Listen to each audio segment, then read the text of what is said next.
Hello and welcome everyone. आज की video में हम फॉरेक्स चैप्टर के जो आईसीएस स्टडी मटेरियल के क्वेश्चंस हैं वो हम डिस्कस करेंगे। वीडियो स्टार्ट करने से पहले मुझे कुछ एक दो बातें थी जो आप लोगों को बतानी थी, पहले मैं वो बता देती हूँ।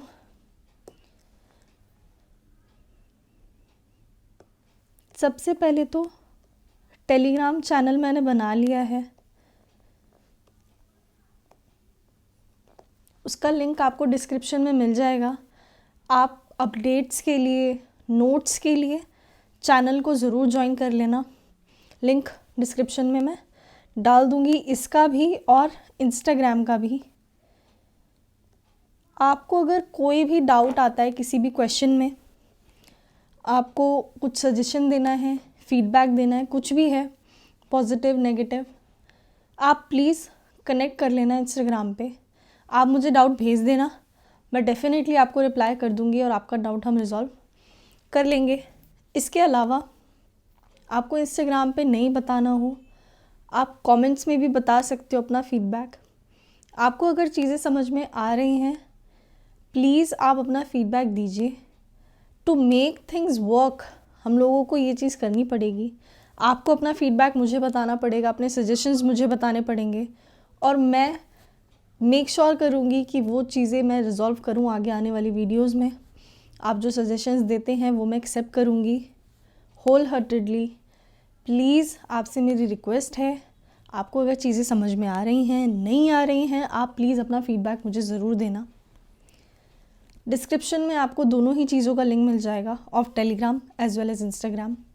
आप कनेक्ट कीजिए और मुझे अपनी जो भी आपके डाउट्स हैं, जो भी चीज़ें हैं वो आप बताइए। इसके अलावा बात आती है, कुछ पूछ रहे थे बच्चे कि जो सीरीज़ है वीडियोस की वो किस तरीके से आएगी। वैसे तो आप लोगों को अब अगर आप देखोगे तो आपको समझ में आ गया होगा पैटर्न, बट स्टिल मैं बता देती हूँ। सबसे पहले हम क्या करेंगे, जो भी चैप्टर होगा उसके हम जो भी कॉन्सेप्ट्स हैं वो डिस्कस करेंगे इन डिटेल, बहुत आराम से। सारे ही जो कॉन्सेप्ट्स हैं वो हम डिस्कस करेंगे। उसके बाद फिर हम लोग क्या करेंगे, जो भी उस चैप्टर से रिलेटेड आईसीएस स्टडी मैट के क्वेश्चंस हैं वो हम सॉल्व करेंगे। इस तरीके से हम पूरा चैप्टर कवर करेंगे। सबसे पहले concept and then ICS study mat के क्वेश्चंस। ये कुछ बातें थी जो मुझे आप लोगों को बतानी थी। अब हम लोग आगे शुरू कर लेते हैं ये वाली वीडियो, जिसमें कि हमारे पास है क्वेश्चन नंबर 1। हम रीड कर लेते हैं। क्वेश्चन नंबर 1 में क्या दिया है, देयर इज़ अ बॉन्ड जिसका कि प्राइस दिया है before a year of maturity. Means ये मैच्योरिटी डेट है तो इससे 1 साल पहले का आपको प्राइस बता के दिया है $5,000। ऑल्सो हमें रिडम्पशन वैल्यू भी बताई है, रिडम्पशन वैल्यू बता के दी है कितनी, $5,250 of the set period. What is the set period, year. Okay, next is there is interest also of $350 per annum. Then the question says dollar is appreciated by 12% during the year. Calculate the rate of return. Question में क्या है, एक bond है, ठीक है, जिसका कि आपको 1 साल की ड्यूरेशन में क्या क्या चीज़ें हुई हैं वो बताइए। आपको पहले स्टार्टिंग का प्राइस बताया है, फिर इस साल में आपको इंटरेस्ट मिला है वो बताया है, दूसरा आपको जो साल ख़त्म होने पे रिडम्पशन वैल्यू है वो भी बता के दिए हैं इन्होंने। इसके अलावा आपको ये बताया है कि डॉलर जो है वो अप्रिशिएट हो रहा है बाय 2% एंड आपसे कहा गया है कि आप रिटर्न निकाल के बताइए। क्वेश्चन समझ में आया हो तो आगे अब हम इसका सॉल्यूशन डिस्कस कर लेते हैं। देखिए, हमें निकालना है रिटर्न। रिटर्न का फॉर्मूला था सिंपल सा, जो हमने म्यूचुअल फंड चैप्टर में भी डिस्कस किया था, which was inflow minus outflow by outflow into 100। इनफ्लो क्या है हमारे पास, आउटफ्लो क्या है, ये हमें क्वेश्चन में गिवन है। इनफ्लो हमें दिया है द रिडम्पशन वैल्यू ऑफ 5250 हमें और क्या क्या दिया है इनफ्लो में, इंटरेस्ट। देन आउटफ्लो हमें बताया है इस 5000 जो कि ईयर स्टार्टिंग का प्राइस था। हमें आउटफ्लो पता है, इंटू 100 हम करेंगे, हमारे पास आंसर आएगा 12%। सबसे पहले तो रिटर्न का फॉर्मूला वैसे मैंने समझा दिया था म्यूचुअल फंड में, बट एक बार फिर से यहाँ पे भी डिस्कस कर लेते हैं।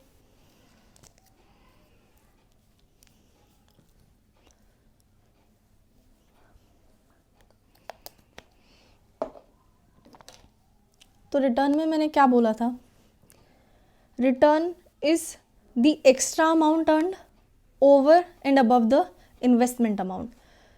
जो इसने इन्वेस्टमेंट की होगी, मान लो अगर कोई इन्वेस्टर है, उसने इन्वेस्टमेंट कितनी की होगी, $5000, इसके ऊपर उसने इससे ज़्यादा, मतलब जो भी उसको इनफ्लो हुआ है, इनफ्लो कौन कौन सा हुआ है आप देखो, 5250 एंड 350, मतलब ये इसने दिए थे पैसे, ये इसको रिसीव हुआ है इसके बदले में। तो जो भी एक्स्ट्रा अमाउंट रिसीव हुआ होगा that will be the return. Extra amount कितना है वो हमने निकाला कैसे, 5250 हमने लिया, हमने उसमें 350 का इंटरेस्ट ऐड किया, हमने उसमें से 5000 जो हमारी ओरिजिनल इन्वेस्टमेंट थी वो हटा दी, तो हमारे पास क्या आया, extra amount which is return only.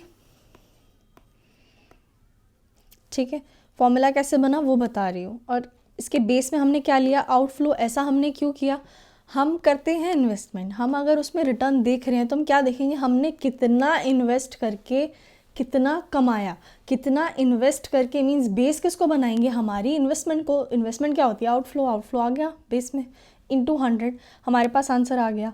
Also मैंने आपको पहले भी बताया था, प्रीमियम है, रिटर्न है, आपको उसको एनुअल टर्म्स में मेंशन करके आना है, क्योंकि क्वेश्चन में होल्डिंग पीरियड ही 1 ईयर का था, तो हमारा रिटर्न किसका आया होगा, 1 ईयर का आया होगा। यानी ये जो 12% है this is already per annum, यानी ये एनुअल टर्म्स में ही है, हमें इसको चेंज करने की ज़रूरत नहीं है, इसे हमें कन्वर्ट करके एक साल का बनाने की ज़रूरत नहीं पड़ेगी। यहाँ पे ये चीज़ ख़त्म होती है। आप एक बात समझना, एक बॉन्ड है, ठीक है, मान लीजिए $5000 का एक बॉन्ड है, इसमें कौन कौन इन्वेस्ट कर सकता है, एक फॉरेन इन्वेस्टर भी हो सकता है जो इन्वेस्ट कर रहा है इसमें,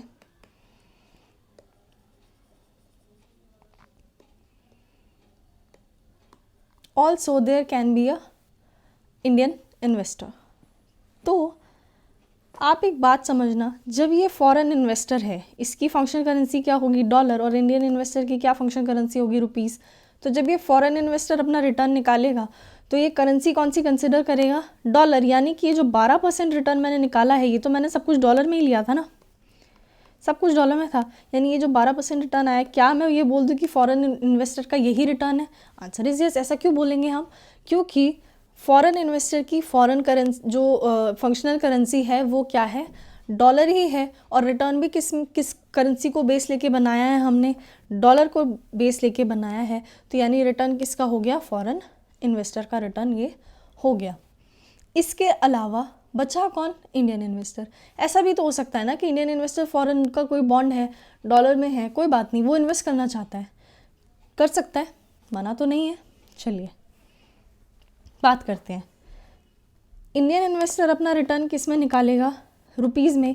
यानी कि उसे जब ये रिडम्पशन वैल्यू का अमाउंट और ये इंटरेस्ट का अमाउंट रिसीव होगा तो क्या वो इसे कन्वर्ट कराएगा रुपीज़ में, और फिर उस रुपीज़ के बेस पे वो अपना रिटर्न कैलकुलेट करेगा। Answer is yes. करेगा तो वो यही ना कि जो रिटर्न उसका आ रहा होगा in the terms of rupees, वो इंडियन इन्वेस्टर के लिए रिटर्न होगा। Answer is yes.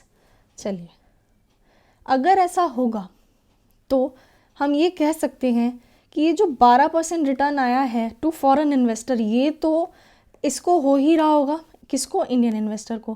क्यों, क्योंकि बॉन्ड में पैसा तो इसने भी लगाया है और डॉलर में ही लगाया होगा, बट क्योंकि करेंसी में इसको चेंज कन्वर्ट करानी है, करेंसी क्या करानी है, कन्वर्ट करानी है, और करेंसी की वैल्यू चेंज होती जाती है विथ टाइम। जैसे क्वेश्चन में दिया है कि डॉलर क्या हो रहा है, अप्रिशिएट हो रहा है, ऐसा भी हो सकता है डेप्रिशिएट हुआ हो, कुछ भी हो सकता है। तो करेंसी इसको क्या करानी पड़ेगी, कन्वर्ट करानी पड़ेगी। तो जो भी करेंसी कन्वर्जन की वजह से प्रॉफिट या लॉस इसको हो रहा है वो भी तो इसके रिटर्न में ही काउंट होगा ना। अगर प्रॉफिट हो रहा होगा तो ऐसा होगा कि 12% से कुछ ज़्यादा इसका रिटर्न आ रहा होगा, और अगर इस लॉस हो रहा होगा ड्यू टू करेंसी कन्वर्जन, क्या होगा, इसका 12% से कुछ कम अमाउंट इसका रिटर्न आ रहा होगा। इस केस में क्या हुआ है, डॉलर एप्रिशिएट हुए हैं बाय 2%। क्या हुए, एप्रिशिएट हुए हैं बाय 2%। इस इंडियन इन्वेस्टर ने इन्वेस्टमेंट किस में की थी, डॉलर्स में। किस में इन्वेस्टमेंट की थी, डॉलर्स में, यानी कि इसे अमाउंट रिसीव होगा इन डॉलर टर्म्स। इसे अमाउंट रिसीव होगा इन डॉलर टर्म्स। तो अगर इसे अमाउंट रिसीव होना है इन डॉलर्स और डॉलर हो रहा है एप्रिशिएट बाय 2%, यानी इसके लिए फ़ायदा है। यानी कि जो मैंने फर्स्ट केस बोला कि इसका रिटर्न 12% तो नहीं होगा, 12% से कुछ ज़्यादा होगा। क्यों, क्योंकि ये करेंसी कन्वर्ट कराएगा, अपना रिटर्न किस में कोट करेगा, रुपीज़ टर्म्स में। रुपीज़ टर्म्स में इसने जो है रिटर्न कोट करेगा, और परसेंटेज भी अगर ये निकालेगा रिटर्न की, किस में निकालेगा, रुपीज़ में ही निकाल रहा होगा। मतलब रुपीज़ में ही सारे अमाउंट ले रहा होगा एंड देन रिटर्न का परसेंटेज निकाल रहा होगा। तो करना क्या है क्वेश्चन में, आप देखो, आप ना कन्फ्यूजन क्या होती है ना, वो होती है इसके सॉल्यूशन में, जो इसमें इन्होंने सॉल्यूशन दिया है आईसीआई ने। मैं आपको समझा देती हूँ कि वो हुआ कैसे। चलो बात करते हैं। देखो, इन्होंने कहा यूएस इन्वेस्टर के लिए रिटर्न हो गया 12%। ऑल्सो डॉलर अगर एप्रिशिएट हो गया बाय 2%, तो जो नॉन यूएस इन्वेस्टर है, यानी कि या तो इंडियन इन्वेस्टर बोल लो या फिर जिसकी भी जो फंक्शनल करेंसी है वो डॉलर नहीं है, कोई और करेंसी है, उसके साथ क्या होगा। इन्होंने देखो क्या बोला, 1 + 0.12 into 1 + 0.02 minus 1 will be the return का amount for the non US investor. ऐसा क्यों हुआ, आप बात समझना। जो भी इसने अमाउंट इन्वेस्ट किया, let it be the 100% amount, ठीक है, और जो इसको रिटर्न मिला है 12% का, ठीक है, ये मिलेगा किसको, एक नॉन यूएस इन्वेस्टर को। यही मिलेगा। क्या मिलेगा, जो अमाउंट इसने इन्वेस्ट किया, यानी वो तो 100% अमाउंट इसका वापस मिलेगा। ऑल्सो हम क्या बोलेंगे, कुछ एक्स्ट्रा मिलेगा। वो एक्स्ट्रा क्या था, रिटर्न था। रिटर्न हमने अभी निकाला 12%, यानी इसे 12% भी मिल रहा होगा। अब जब इसे ये टोटल 112% मिल रहा है, 112% इसे जब मिल रहा है, ये कराएगा इसको कन्वर्ट इन रुपीज़। जब ये इसको रुपीज़ में कन्वर्ट कराएगा, यानी इस 100% को भी रुपीज़ में कन्वर्ट कराएगा और इस 12% को भी रुपीज़ में कन्वर्ट कराएगा। और क्योंकि ये जो 100% और ये 112% है ना, ये किस में है, डॉलर्स के लिए है। ये किसके लिए, डॉलर्स के लिए। कन्वर्ट कराने के बाद जब ये 2% का प्रीमियम हम इसमें एडजस्ट कर देंगे ना, डॉलर का जो एप्रिसिएशन है 2%, जब ये एडजस्ट कर देंगे तब ये चीज़ हमारी रुपीज़ में आएगी ना, ठीक है। अभी तो किस बारे में बात हो रही है, डॉलर के बारे में। यानी जो इसके 100% अमाउंट है वो क्या है, $5,000। ये जो 12% अमाउंट है ये क्या है, $600। यही है ना। अब जब ये इन दोनों अमाउंट को कन्वर्ट करा लेगा इन रुपीज़, तब ये अपना रिटर्न बता पाएगा इन रुपीज़ टर्म्स, या फिर जो भी इसकी फंक्शनल करेंसी होगी नॉन यूएस इन्वेस्टर की, उसमें बता पाएगा वो। चलिए, जब ये कन्वर्ट करेगा तो क्या करेगा, इस 100% को भी कन्वर्ट कराएगा और इस 12% के रिटर्न को भी कन्वर्ट कराएगा। यानी कि टोटल 112% को कन्वर्ट कराएगा। और कन्वर्ट करने का मतलब क्या होगा, इसको इसमें 2% का फ़ायदा और हो रहा है। इसको क्या हो रहा है, इस 112% में से 2% का फ़ायदा और हो रहा है। फ़ायदा क्यों हो रहा है, क्योंकि इसने इन्वेस्टमेंट करी होगी डॉलर में और डॉलर इसे रिसीव होंगे, डॉलर ही एप्रिशिएट हो रहे हैं, इसे होगा प्रॉफिट। यानी कि अब आप देख लो, आप अब इस जो ये दिए हुए हैं ना आपको, ये आपको समझ में आ रहा होगा। 112% में 102% उसको कर दिया, यानी कि यही चीज़ इन्होंने इस तरीके से लिखी है, राइट। आप इसको सॉल्व करो, कितना आएगा, 112% प्लस 2% ऑफ 112, कितना आएगा, 2.24%। टोटल आप देखोगे तो आएगा 114.24%। इसमें से खुद का कितना था पैसा, 100%, यानी कि बाकी का बचा हुआ क्या हुआ, extra, extra is the return. तो कितना आया, 14.24% is the return for non US investor. आपको ऐसे समझ में आता है, ऐसे करो, आपको ऐसे समझ में आता है तो ऐसे करो, answer is correct in both the ways. ये चीज़ मैंने बस आपको समझाने के लिए बताई कि जो भी एप्रिसिएशन हो रहा है वो 100% जो उसकी खुद की इन्वेस्टमेंट थी उस पर भी हो रहा है, प्लस जो उसका 12% का रिटर्न था उस पर भी उसको करेंसी एप्रिसिएशन का फ़ायदा होगा। तो दोनों पे ही इसने करेंसी एप्रिसिएशन का फ़ायदा दिखाने के लिए 2% इंक्रीज़ करना पड़ेगा इसको, यानी 112% को प्लस 2% और करना पड़ेगा। मैंने वही किया, 112 था ये, ठीक है, इसमें मैंने 2% और ऐड किया, हमारे पास आया, ठीक है, इसमें से मैंने 100% हटाया और मेरे पास आ गया रिटर्न का amount for a non US investor. I hope आप लोगों को ये, देखो क्वेश्चन बहुत छोटा सा है बट कंफ्यूजिंग है। अब आपको इसमें एप्रिसिएशन दिया और डेप्रिसिएशन दिया, अगर आपको ये चीज़ समझ में आ गई ना कि फ़ायदा कब है, जिस चीज़ में इन्वेस्टमेंट करी, ठीक है, जिस करेंसी में इन्वेस्टमेंट करी उसी में अमाउंट इसको रिसीव होगा, और वही करेंसी जो इसको रिसीव हो रही है अगर वो एप्रिशिएट हो जाए तो इसका फ़ायदा, डेप्रिशिएट हो जाए तो इसका नुकसान, राइट। अब आपको अगर ये चीज़ समझ में आ गई फिर आप ये भी समझ पाओगे कि इसको क्या क्या रिसीव होना है, इसको 100% अमाउंट भी रिसीव होना है और 12% का रिटर्न भी रिसीव होना है, दोनों पे ही करेंसी एप्रिसिएशन का फ़ायदा मिलेगा। तो हमने 112% में 2% ऐड किया, ना कि सिर्फ हमने ऐसा किया कि सिर्फ 100% पे 2% का फ़ायदा हो रहा है, ना हमने ये किया कि सिर्फ 12% पे 2% का फ़ायदा हो रहा है, हमने दोनों पे ही 2% का फ़ायदा दिखाया और हमने यहाँ पे हमारे पास आंसर हमारे रिटर्न का आ गया। आई होप आपको ये क्वेश्चन समझ में आ गया होगा। चलिए नेक्स्ट क्वेश्चन पे आते हैं, क्वेश्चन नंबर 2। ये मैंने इन डिटेल ही करा रही हूँ मैं सारा, ठीक है, मैं कुछ भी चीज़ आपको शॉर्ट में नहीं समझा रही कि ये चीज़ ऐसे होती है बस आप फॉर्मूला रट लो, मैं सबके लॉजिक ही बता रही हूँ। आपको लॉजिकली समझना है वो ज़्यादा बेटर रहेगा इन AFM, क्योंकि क्वेश्चन बहुत ज़्यादा वो क्या करते हैं, कोई न्यू क्वेश्चन नहीं होते, क्वेश्चन में ही पुराने क्वेश्चन होते हैं, उसमें ही कुछ ना कुछ चेंज करके वो आपको देते हैं। आपको लॉजिक समझ में आ गया कि ये चीज़ ऐड कब होनी है, माइनस कब होनी है, तो आप टैकल कर पाएंगे क्वेश्चंस को। इसलिए मैं सिर्फ, मेरा मेन फोकस है लॉजिक्स के ऊपर, तो मैं क्वेश्चन को जल्दी जल्दी निपटाने से अच्छा मैं सोच रही हूँ कि आप लोगों को अगर लॉजिक ज़्यादा अच्छे से समझ में आ जाए दैट विल बी बेटर, ठीक है।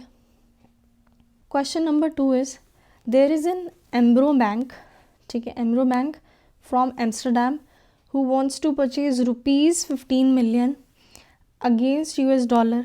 आप क्वेश्चन पढ़ के समझ पा रहे होगे, फॉर दिस एम्ब्रो बैंक, क्योंकि ये परचेज़ करना चाहता है ₹15 million, यानी कि ये परचेज़ क्या करना चाहता है, रुपीज़, यानी रुपीज़ बनेगी इसके लिए यूनिट करेंसी, एंड डॉलर के अगेंस्ट ये इसको क्या करना चाहता है, परचेज़ करना चाहता है, तो डॉलर क्या बनेंगे इसके लिए, प्राइस करेंसी बनेगा, ठीक है। चलिए, कह रहा है फ़ंड कराना चाहते हैं अपना nostro account with Canara bank new Delhi, यानी कि वो एम्स्टरडैम बैंक है, उसका अकाउंट है कहाँ पे, कैनरा बैंक में न्यू दिल्ली में, यानी उसके लिए कौन सा अकाउंट हो गया, नॉस्ट्रो अकाउंट हो गया। ये इसे फ़ंड करने के लिए इसे क्या चाहिए, रुपीज़ चाहिए 15 million अगेंस्ट $। अब क्या कह रहा है, अज्यूम कर लो कि इंटर बैंक रेट्स जो है, जो कैनरा बैंक कोट करता है वो क्या करता है, $1 is equals to rupees this इन्होंने दिया है। तो क्या कह रहा है, रेट क्या कोट करेगा Canara bank to Amro bank, क्योंकि क्या करना चाहता था, परचेज करना चाहता था ₹15 million, तो कौन सा रेट वो कोट करेगा, कौन, Canara bank. Further if the deal is struck, यानी डील अगर फिक्स हो जाती है तो what would be the equivalent amount जो होगा डॉलर्स में होगा, क्या अमाउंट रहेगा डॉलर्स में ₹15 million परचेज़ करने के लिए। इस क्वेश्चन में कुछ जो हमने पहले बेसिक्स में समझा था, राइट, उसके बारे में बात कर लेते हैं। एक तो मैंने आपको अभी बता दिया, क्योंकि ये परचेज़ करना चाहता था rupees will be the unit currency for एम्ब्रो bank, ध्यान रखना, US will be the price currency, US dollar will be the price currency. Next, nostro account क्या है एम्ब्रो बैंक के लिए, कैनरा बैंक वाला अकाउंट नॉस्ट्रो अकाउंट है, ये बता दिया। तीसरी चीज़, आपको जो रेट दिया है वो दिया है कंडेंस्ड फॉर्म में, यानी कि आपको क्या करना पड़ेगा, लास्ट के 4 डिजिट अगर आप बना रहे हो इसको, रेट कैसे बनाओगे, $1 इज इक्वल्स टू रुपीज़, क्या लिख पाओगे आप, 51.3625 तो आप ऐसे ही लिख दोगे बिड रेट बनाने के लिए, बट जब आपको इसको आस्क बनाना है तो आप क्या लिखोगे 51.3700, यानी कि आपको ये लास्ट के 4 डिजिट इंटरचेंज करने पड़ेंगे for the purpose of ask rate. ठीक है ना। चलिए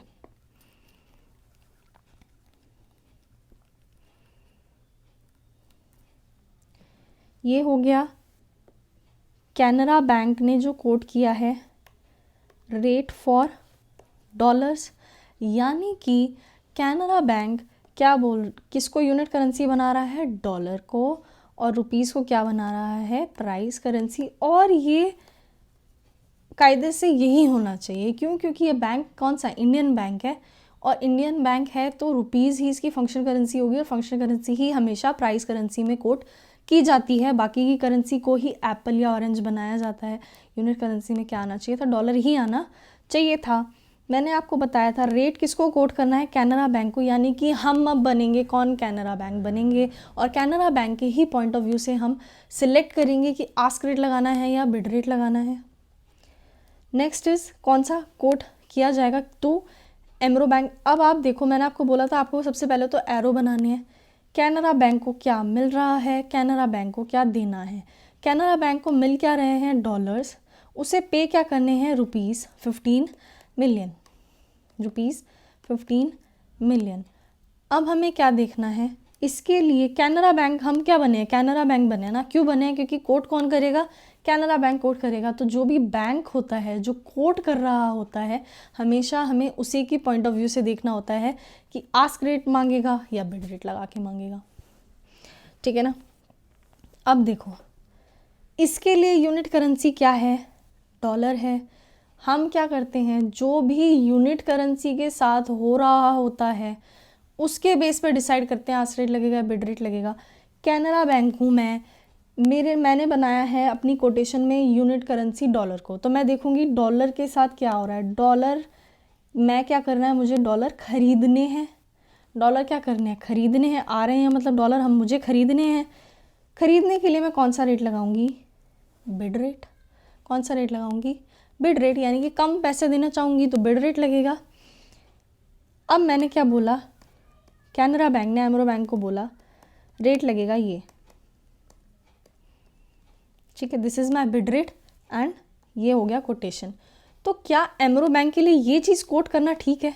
देखो एमरो बैंक के लिए करेंसी क्या होनी थी, यूनिट करेंसी होनी थी रुपीज़, और प्राइस करेंसी क्या होनी चाहिए थी, डॉलर। तो ठीक है यार, कैनरा बैंक ने क्या किया, पहले अपना पॉइंट ऑफ व्यू देखा, अपने पॉइंट ऑफ व्यू से डिसाइड किया कि आस्क रेट लगेगा मेरे कोटेशन के हिसाब से या बिड रेट लगेगा। उसके कोटेशन में डॉलर क्या थी, यूनिट करेंसी थी, तो उसने देखा ठीक है डॉलर क्या आ रहे हैं मेरे पास, आ रहे हैं यानी मुझे डॉलर खरीदने पड़ेंगे, मैं लगाऊंगा बिड रेट। जब इसने ये चीज़ डिसाइड कर ली, इसके बाद अब वो इस चीज़ को मोल्ड करके बताएगा किसको, एमरो बैंक को। यानी अब ये जाएगा एमरो बैंक के पास और बोलेगा आपका कोट हो गया ₹1, यानी क्यों, क्योंकि देखो एमरो बैंक को कोट करना है ना, कैनरा बैंक किसको कोट करेगा, एमरो बैंक को, तो वो उसके हिसाब से कोट करेगा। तो अब क्या बोलेगा, ₹1 बनाएगा ना उसको, डॉलर क्या है उसके लिए, प्राइस करेंसी है। अब वो इसको प्राइस करेंसी में कोट करके इस तरीके से बताएगा, यानी क्या बोलेगा, ₹1 is equals to $1 divided by 51.3625 which is this. अब ये कोट कर देगा इसको। ऑल्सो ये तो हमने बता दिया कि ये कोटेशन जाएगी, आपको दोनों चीज़ मेंशन करके आनी है कि पहला कैनरा बैंक अपना बिड रेट सिलेक्ट करेगा क्योंकि उसे डॉलर परचेज करने हैं, एमरो बैंक को वो ये कोट करेगा। ये दोनों चीज़ आपने लिखी। फिर अब तीसरी चीज़ आपसे पूछी गई थी कि अगर डील फिक्स हो जाती है तो अब कितने US डॉलर्स जो हैं वो एमरो बैंक को पे करने पड़ेंगे टू द कैनरा बैंक। अब हमें पता है रुपीज़ कितने चाहिए थे, 15 मिलियन। रेट क्या है, ये रेट है, हमने लगाया $0.1947 इंटू 15 मिलियन। तो डॉलर कितना आ गया हमारे पास, आप देखो 0.1947 इंटू 15 मिलियन।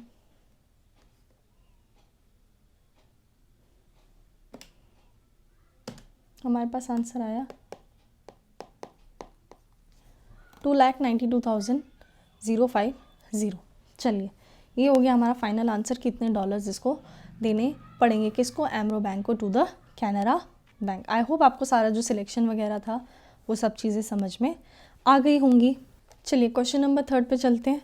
क्या कह रहा है, XYZ लिमिटेड बैंक है Amsterdam, wants to purchase ₹25 million, यानी कि रुपीज़ बन गई हमारी यूनिट करेंसी, पाउंड बन गया हमारे लिए price currency, for funding their nostro account they have credited loro account with the bank of London, calculate the amount of pounds credited, ongoing interbank rates as per dollar is this। आपको देखो क्या दिया है, directly आपको quotation नहीं दी गई है of rupees and pound, ठीक है ना। आपको अमाउंट निकालना है पाउंड पर रुपीज़, क्यों, क्योंकि रुपीज़ हमें बनानी है unit currency for the Amsterdam bank, and pound क्या बनाने हैं, हमें प्राइस करेंसी बनानी है। हमें रेट तो ये निकालना है, बट क्या हमें डायरेक्ट कोटेशन दी है, आंसर इज़ नो। हमें क्या किया हुआ है, रुपीज़ दिया है with the dollar and dollar दिए हैं विद द पाउंड, यानी कि हमें इसमें कौन सा कॉन्सेप्ट लगाना पड़ेगा, क्रॉस रेट वाला कॉन्सेप्ट लगाना पड़ेगा। ऑल्सो आप इसमें देखो कंडेंस्ड फॉर्म भी दी हुई है, ठीक है ना। तो कंडेंस्ड फॉर्म कैसे सॉल्व करेंगे, लास्ट के 4 डिजिट इसमें चेंज कर देंगे फॉर आस्क रेट, यानी कि 61.3700 will be the ask rate, और इस 2 डिजिट्स हम चेंज कर देंगे। चलिए बात कर लेते हैं क्या रेट बनेगा।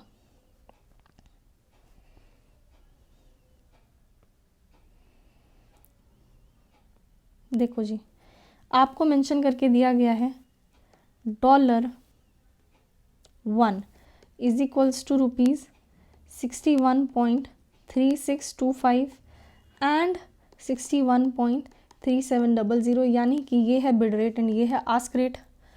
ऑल्सो आपको दिया है £1 is equals to $1.5260 and 1.5270। This will be the bid rate and this will be the ask rate.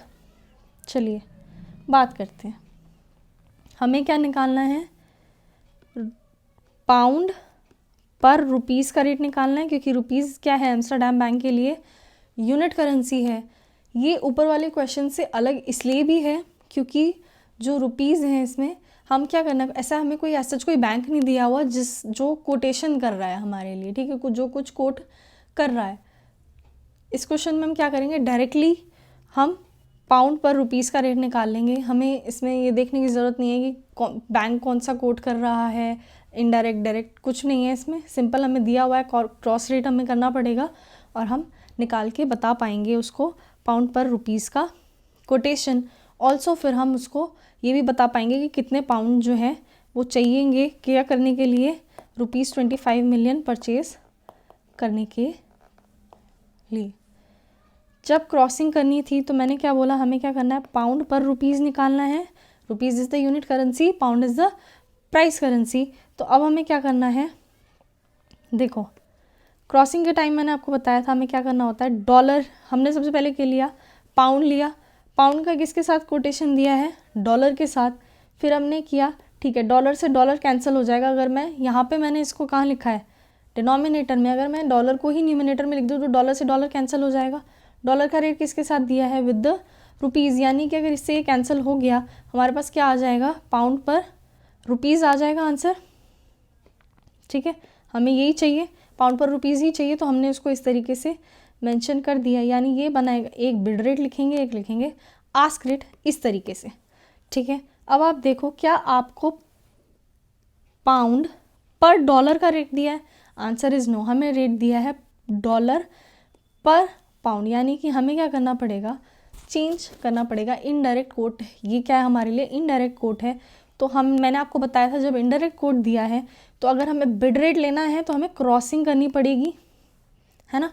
यानी कि हमें क्या लिखना पड़ेगा, 1/1.5270, ये जो आस्क रेट वाला था वो हमें लिखना पड़ेगा in the bid rate, and जो बिड रेट वाला था वो हमें लिखना पड़ेगा for calculating the ask rate. Reason मैंने आपको पहले बता दिया था। अब आप देखो क्या आपको डॉलर पर रुपीज़ का अमाउंट दिया है, आंसर इज़ नो। वो भी हमें नहीं दिया हुआ, हमें क्या दिया है रुपीज़ पर डॉलर, यानी ये भी इनडायरेक्ट हो गया, इसमें भी हमें क्रॉसिंग करनी पड़ेगी। तो हमें क्या करना पड़ेगा 1 divided by 61.3700 and 1 divided by 1.3625, ये हमें करना पड़ेगा। This will be our bid rate and this will be our ask rate. Answer किस चीज़ का आएगा, ये आएगा ₹1 इज इक्वल्स टू पाउंड। ठीक है, यही करना था हमें। आप आंसर निकाल पाएंगे कैसे, 1 divided by 1.5270 also there is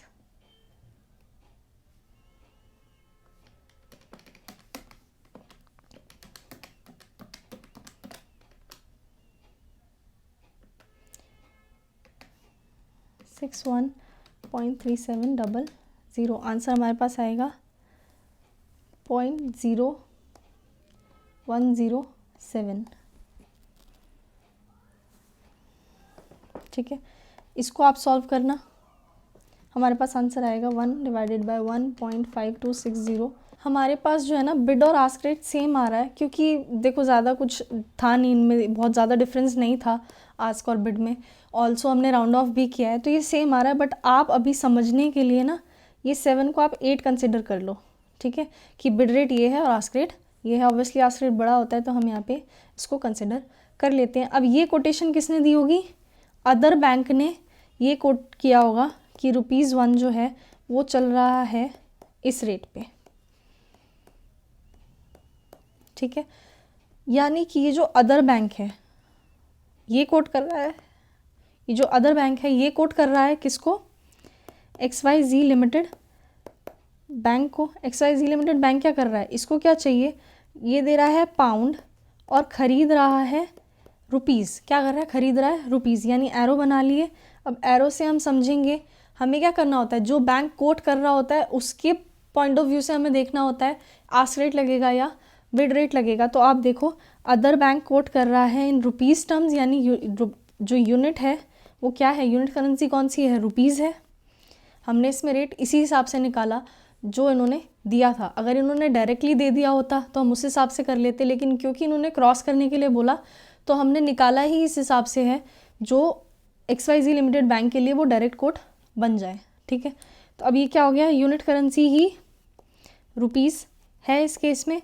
तो रुपीज़ देखेगा अदर बैंक, क्या देखा कि रुपीज़ के साथ क्या हो रहा है, रुपीज़ कहाँ क्या हो रहा है, रुपीज़ जा रहे हैं, रुपीज़ सेल हो रहे हैं, रुपीज़ क्या हो रहे हैं, सेल हो रहे हैं। ये अदर बैंक देखेगा कि इसके पॉइंट ऑफ व्यू से, यानी अदर बैंक अगर मैं बन जाऊँ तो मैं क्या बोलूँगी, मेरी तरफ से रुपीज़ जा रहे हैं यानी रुपीज़ सेल हो रहे हैं। और क्योंकि रुपीज़ ही मेरी यूनिट करेंसी है तो मैं क्या लगाऊंगी, आस्क रेट लगाऊंगी फॉर सेलिंग दी रुपीज़, यानी रेट लगेगा हमारे पास 0.0108। ठीक है, क्योंकि यहाँ पे रेट हमारे पास आ रहा था 0.0107, तो हम यही कंसिडर करके चलेंगे। ठीक है ना, ये मैंने 108 क्यों करवाया, क्योंकि बिड और आस्क सेम आ रहा था, तो मैंने एक बार के लिए आप लोगों को समझ में आ जाए कि हमने आस्क रेट लिया है, इसलिए मैंने यहाँ पे 8 लिखा था। आंसर तो यहाँ पे 0.0107 ही आ रहा था। ठीक है, तो ये हमारे पास रेट लगा ₹1 is equals to 0.0107। I am repeating it again, ये जो 107 है ये आस्क रेट ही है, आस्क ही है, ये बिड वाला नहीं है। बिड और आस्क का अमाउंट सेम आ रहा था राउंड ऑफ करने के बाद, इसीलिए मैंने बस ये आपको 108 लेके कंसिडर कराया था यहाँ पे, फॉर द इंस्टेंस कि हमें बस ये समझ में आ जाए कि हमने आस्क रेट लेना है। फिर हमने बाद में, अभी के लिए मैंने इसे ठीक कर दिया है। आप एग्ज़ाम में यहाँ पे 0.0107 ही लिखेंगे, और आप यहाँ पे भी इसको सिलेक्ट करते टाइम भी यहाँ पे 7 लिखा होगा, बस आप इसको सिलेक्ट करेंगे और बोलेंगे कि ये चीज़ आप स्किप करेंगे, आप लिखेंगे कि 0.0107 ही आ रहा है। ये कोटेशन होगा। कितने रुपीज़ चाहिए, 25 मिलियन। 25 मिलियन अगर चाहिए तो हम इसे कन्वर्ट कर पाएंगे कुछ इस तरीके से। हमारे पास आंसर आ जाएगा in pound terms, 0.0107 into 25 million. Answer आएगा हमारे पास 267,500। ठीक है, आई होप आपको ये क्वेश्चन समझ में आ गया होगा कि इसमें हमने क्या किया, क्यों किया, कैसे किया। क्वेश्चन ऊपर वाले जैसा ही था, बस बात क्या थी कि आपको डायरेक्ट कोट ना देके क्रॉस रेट से आपको रेट निकालने पड़े थे, और क्योंकि हम क्रॉस रेटिंग कर रहे थे तो हमने डायरेक्टली ही जो यूनिट करेंसी उसको चाहिए थी वही मान ली और उसी के हिसाब से निकाल के दे दिया। ठीक है, हमने नहीं निकाला कि ये बैंक तो रुपीज़ ही कोट करेगा, ये बैंक तो पाउंड ही कोट करेगा, ऐसा कुछ नहीं किया। हमने XYZ के हिसाब से ही जो यूनिट करेंसी थी, जो प्राइस करेंसी थी, वो निकाल ली। डायरेक्टली दिया होता तो फिर हमें देखना पड़ता कि जो अदर बैंक है उसके लिए यूनिट करेंसी कौन सी है, प्राइस करेंसी कौन सी है। ठीक है, चलिए क्वेश्चन नंबर 4 डिस्कस कर लेते हैं। Question number 4 says ABC Limited of UK has exported goods worth Canadian dollar 5 lakh receivable in 6 months। यानी कि ये क्या है, UK का एक्सपोर्टर है, UK वाला जो बंदा है, यानी इसका क्या होगी करेंसी, पाउंड। ठीक है ना, ये क्या है, एक्सपोर्टर है, इसे रिसीव होने हैं क्या, कैनेडियन डॉलर्स, जिसको हम डॉलर्स ही बोल लेंगे अभी के लिए, 5 lakh which is receivable in 6 months time. ठीक है ना, नेक्स्ट कह रहा है the exporter wants to hedge the receipt in the forward market, और आपको स्पॉट रेट दिया है, इंटरेस्ट रेट दिया है in the UK, also in the Canada. आपसे बोला है the forward rates truly reflect the interest rate differential, find out the gain और loss to the UK exporter if the dollar spot rates decline कर जाए 2% से, gain हो जाए 4% या चेंज ही ना हो ओवर द नेक्स्ट 6 months। चलिए बात करते हैं हुआ क्या। ये क्या है, इसको रिसीव होने 6 महीने के बाद 5 लाख डॉलर्स। तो ये क्या करना चाह रहा है, फॉरवर्ड हेजिंग करना चाह रहा है। फॉरवर्ड हेज का मतलब क्या होता है, फॉरवर्ड ट्रांजेक्शन में इसने एंटर करना है। ठीक है, फॉरवर्ड कॉन्ट्रैक्ट में एंटर करना है और आपको फॉरवर्ड रेट नहीं दिया, पर आपको क्या दिया इन्फॉर्मेशन, इंटरेस्ट रेट की इन्फॉर्मेशन दी हुई है। हमने थ्योरी पढ़ी थी, इंटरेस्ट रेट पैरिटी थ्योरी, जिसके हिसाब से हमें फॉरवर्ड रेट निकाल पाते हैं, हम फेयर फॉरवर्ड रेट हम निकाल पाएंगे। और हम ये मान लेंगे कि बैंक ने, ऑब्वियस सी बात है, कुछ ना कुछ तो डिसाइड करके, कुछ ना कुछ जो है इंटरेस्ट रेट के हिसाब से ही उन्होंने भी डिसाइड किया होगा अपना फॉरवर्ड रेट, और वही कोट किया होगा और वही उसके लिए फॉरवर्ड रेट बना होगा for entering into the forward transaction. तो सबसे पहले तो हम इसमें निकालेंगे फॉरवर्ड रेट। ठीक है ना, दिया क्या है, pound 1 is equals to dollar 2.5, यही दिया है। ठीक है ना, नेक्स्ट आपको दिया है interest rate for UK and Canada. मैंने आपको क्या बताया था कि जो डॉलर है तो डॉलर वाला जो इंटरेस्ट रेट है वो ऊपर आएगा, और इसके अपॉन में क्या आएगा, जो अदर करेंसी वाला यानी जो पाउंड वाला जो रेट है वो कहाँ आएगा, डिनोमिनेटर में आएगा। यानी कि UK वाला जो रेट जो 12% है वो कहाँ आएगा, यहाँ आएगा। ऑल्सो इसको 6/12 करना पड़ेगा, क्यों, क्योंकि ये 6 महीने के बाद वाला रेट हमें चाहिए, और इंटरेस्ट रेट हमेशा किस में मेंशन होता है, पर एनम टर्म्स में। चलिए 12% यहाँ आएगा UK का, और कनाडा का 15% आएगा यहाँ पे। इसको भी करना पड़ेगा 6/12। अब हम निकाल पाएंगे the fair rate which will be 0.15 into 6 divided by 12 किया, हमारे पास आया ये आएगा 2.5, ऐसे ही रहने दो, इंटू क्या करेंगे 1.075, also divided by 0.12 into 6 divided by 12 यानी कि 0.06। ठीक है ना, इसको हम सॉल्व करेंगे तो क्या आएगा, 2.5 इंटू 1.075 डिवाइडेड बाई 1.06 किया, हमारे पास आंसर आया 2.535। ठीक है, ये हमारे पास आया रेट, कौन सा, फॉरवर्ड रेट आया हमारे पास। ये क्या आया, फॉरवर्ड रेट आ गया। चलिए नेक्स्ट हम बात कर लेते हैं, ये आ गया फॉरवर्ड रेट हमारे पास। अब हमें क्या बोला, ये है कहाँ का, UK का। ठीक है, हमने रेट कैसे निकाला है, पाउंड का ही रेट निकाला है। इन्होंने क्या बोला, अगर सबसे पहली चीज़ तो इन्होंने बोला forward rate interest rate differential के हिसाब से रिफ्लेक्ट कर रहा है, तो हमने निकाल दिया ये रेट आ रहा होगा जी, फेयर रेट ये होगा। आपको बताना है गेन और लॉस, अगर इफ़ डॉलर का जो स्पॉट रेट है, if Canadian dollar spot rates वो डिक्लाइन हो जाए बाय 2%, गेन हो जाए 4% का, या चेंज ही नहीं हो, अगर डिक्लाइन हो जाता है बाय 2%, क्या, कैनेडियन डॉलर्स, यानी कि अब हमें क्या दिया है कि जो स्पॉट रेट है, स्पॉट रेट क्या था हमारे पास, पाउंड 1, एक second, pound 1 is equals to dollar 2.5, ये क्या हो रहा है, डिक्लाइन हो रहा है। क्या डिक्लाइन हो रहा है, डॉलर्स डिक्लाइन हो रहे हैं बाय 2%। क्या डिक्लाइन हो रहा है, डॉलर्स डिक्लाइन हो रहे हैं, डेप्रिशिएट हो रहे हैं कैनेडियन डॉलर्स, यानी कि ये जो डॉलर्स है ना, इनकी क्वांटिटी अब ज़्यादा करनी पड़ेगी। ऐसा क्यों, आप जब इसको ज़्यादा करोगे इसका मतलब क्या होगा, अब 2.5 से ज़्यादा डॉलर्स लगेंगे 1 पाउंड ख़रीदने के लिए, तभी तो डिक्लाइन हो रहा है ना रेट। कैनेडियन डॉलर के लिए रेट कब डिक्लाइन हो रहा है, जब उसे 1 पाउंड परचेज़ करने के लिए अब स्पॉट रेट से ज़्यादा अमाउंट देना पड़ेगा, यानी कि डॉलर जो है उसकी क्वांटिटी इंक्रीज़ हो जाएगी। क्वांटिटी इंक्रीज़ हो जाएगी बाय 2%, यानी कि इंक्रीज़ करना पड़ेगा किससे, 2% से, यानी हमारे पास रेट आ जाएगा 2.5 प्लस 2%, यानी कि 2.55 रेट हो गया $1 का।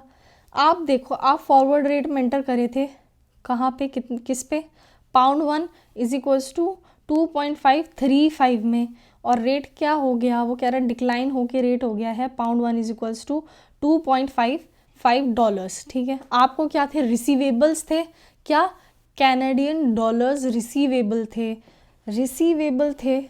ठीक है, यानी कि आपको मिल रहे थे कितने, 5 लाख डॉलर्स आपको मिल रहे थे। रेट हो गया डिक्लाइन, आपने फॉरवर्ड रेट में एंटर किया एट दिस रेट, एक्चुअल में रेट कितना हो गया 2.55, यानी कि आप देखो, अगर आपने फॉरवर्ड कॉन्ट्रैक्ट में एंटर कर लिया है तो आपको क्या होगा, ये रेट लगाया जाएगा आपके ऊपर। आप नहीं किया होता तो आपके ऊपर ये रेट लग रहा होता, यानी कि अगर आपने फॉरवर्ड कॉन्ट्रैक्ट में एंटर किया है तो रेट क्या है, पाउंड 1 इज इक्वल्स टू $2.535, यानी कि अब आपको इतने कैनेडियन डॉलर्स में 1 पाउंड मिल जाएगा। यहाँ पे एक्चुअल में जो रेट हो गया है वो हो गया है $2.55, यानी कि अगर आपने फॉरवर्ड कॉन्ट्रैक्ट में एंटर नहीं किया होता आपको ज़्यादा कैनेडियन डॉलर देने पड़ते और मिलता क्या, वही 1 पाउंड जो आपको अब फॉरवर्ड कॉन्ट्रैक्ट की वजह से कम में मिल रहा है ना, कम में मिल रहा है ना ऐसे। अब आप देखो, कन्वर्ट करो, डिफरेंशियल हमें क्या हो रहा है, बेनिफिट हो रहा है। आप देखो आपको क्या मिल रहा है, 5 लाख मिल रहे थे ऑफ कैनेडियन डॉलर्स। आप इसको कन्वर्ट कर लो अमाउंट को for the forward hedge and also for जो नॉर्मल स्पॉट रेट पे होता, तो हम करेंगे कन्वर्ट, तो क्या आएगा, $1 बाय 2.535 इंटू 5 लाख का अमाउंट आएगा हमारे पास। अगर हम फॉरवर्ड हेज में होते तो कितना आएगा ये वाला amount, 5 lakh divided by 2.535, answer will be 197,238.239 ले लो, चलो इसको, ठीक है, राउंड ऑफ कर देते हैं। और यहाँ पे क्या है, पाउंड 1 बाय 2.55 इंटू 5 लाख, ये होता अगर नहीं लिया होता हमने फॉरवर्ड कॉन्ट्रैक्ट, तो कितना आ रहा है ये वाला अमाउंट हमारे पास, 5 लाख डिवाइडेड बाय 2.55, कितना आएगा 196,078, यानी कि इतना हमें प्रॉफिट हो गया है due to taking forward transaction. तो कितना आया है हमारे पास, आप देखो 197,239 माइनस 196,078, हमारे पास आंसर आ रहा है 1161। ठीक है, ये क्या है, पाउंड्स, क्योंकि आप क्या हो, यूके इन्वेस्टर हो, यूके एक्सपोर्टर हो, तो आपके पास जो आपको चाहिए एक्चुअल में आपका प्रॉफिट वो कौन सी टर्म्स में चाहिए होगा, पाउंड के टर्म्स में चाहिए होगा। हमने कन्वर्ट करके बता दिया, ये आ रहा है हमारा पाउंड का अमाउंट। ठीक है, ये कन्वर्ट कैसे किया वो भी आपको समझ में आ रहा होगा। देखो पाउंड 1 था ऑफ $2.55, ये है 5 लाख, तो पाउंड कितने होंगे, पाउंड 1 बाय 2.55 इंटू 5 लाख, यही होगा, वही मैंने ऊपर आपको करके दे दिया इन शॉर्ट। ठीक है, नेक्स्ट 2 पार्ट्स में क्या है, सेम है, बस एक बार आपको क्या करना पड़ेगा, रेट डिक्लाइन करना पड़ेगा, और सॉरी गेन करना पड़ेगा बाय 4%। यानी कि आपको क्या करना पड़ेगा, अब जब डिक्लाइन हो रहा था, कौन, कैनेडियन डॉलर डिक्लाइन हो रहा था, तो हम क्या बोल रहे थे, अब कैनेडियन डॉलर की यूनिट्स हमें ज़्यादा देनी पड़ेंगी, हमें कैनेडियन डॉलर्स की जो क्वांटिटी है वो ज़्यादा देनी पड़ेगी for purchasing that 1 pound only, ठीक है। लेकिन अगर गेन हो रहा है 4% का, यानी कि अब हमें कैनेडियन डॉलर्स की जो क्वांटिटी है वो कम देनी पड़ेगी and we will get that 1 pound. तो आप इसको कम कर लेना, रेट निकालना, फिर आप देखना फॉरवर्ड में तो यही आपकी रहेगी, आपकी जो रिसीवेबल्स हैं इन फॉरवर्ड हेज वो यही रहेगी। बस आपका चेंज क्या होगा, जो डिक्लाइन, ये जो गेन है 4%, इसके बाद जो आपका अमाउंट आ रहा होगा वो आपका चेंज हो जाएगा।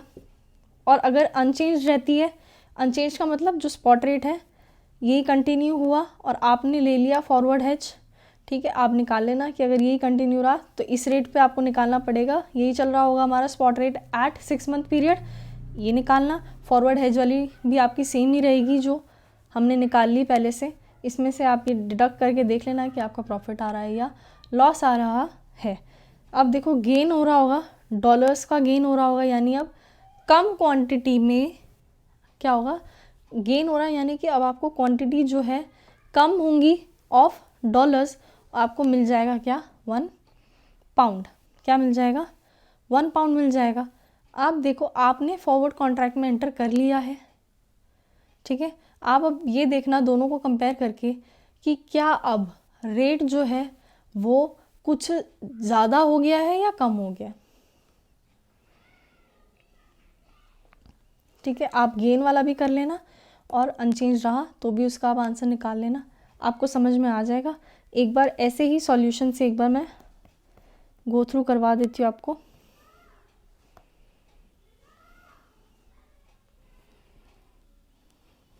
देखो डिक्लाइन हुआ तो हमने क्या बोला, यूनिट्स बढ़ जाएंगी, ठीक है, यूनिट्स क्या हो जाएंगी, बढ़ जाएंगी, यानी क्वांटिटी अब कैनेडियन डॉलर की ज़्यादा देनी पड़ेगी। गेन हो जाएगा तो क्या बोलेंगे, कैनेडियन डॉलर की क्वांटिटी कम में ही हमें वो $1 मिल जाएगा, यानी हमने यहाँ पे दिखा दिया गेन।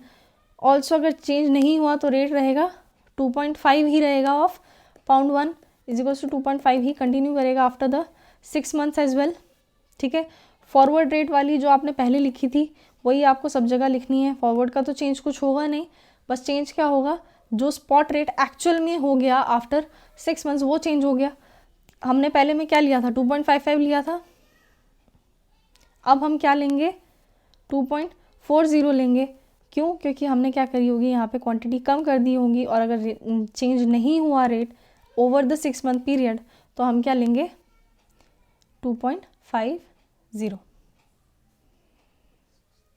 ठीक है, हमारे पास आंसर आ जाएगा। आई होप आपको ये भी चीज़ समझ में आ गई होगी कि लॉस कब आ रहा है और प्रॉफिट क्यों आ रहा है।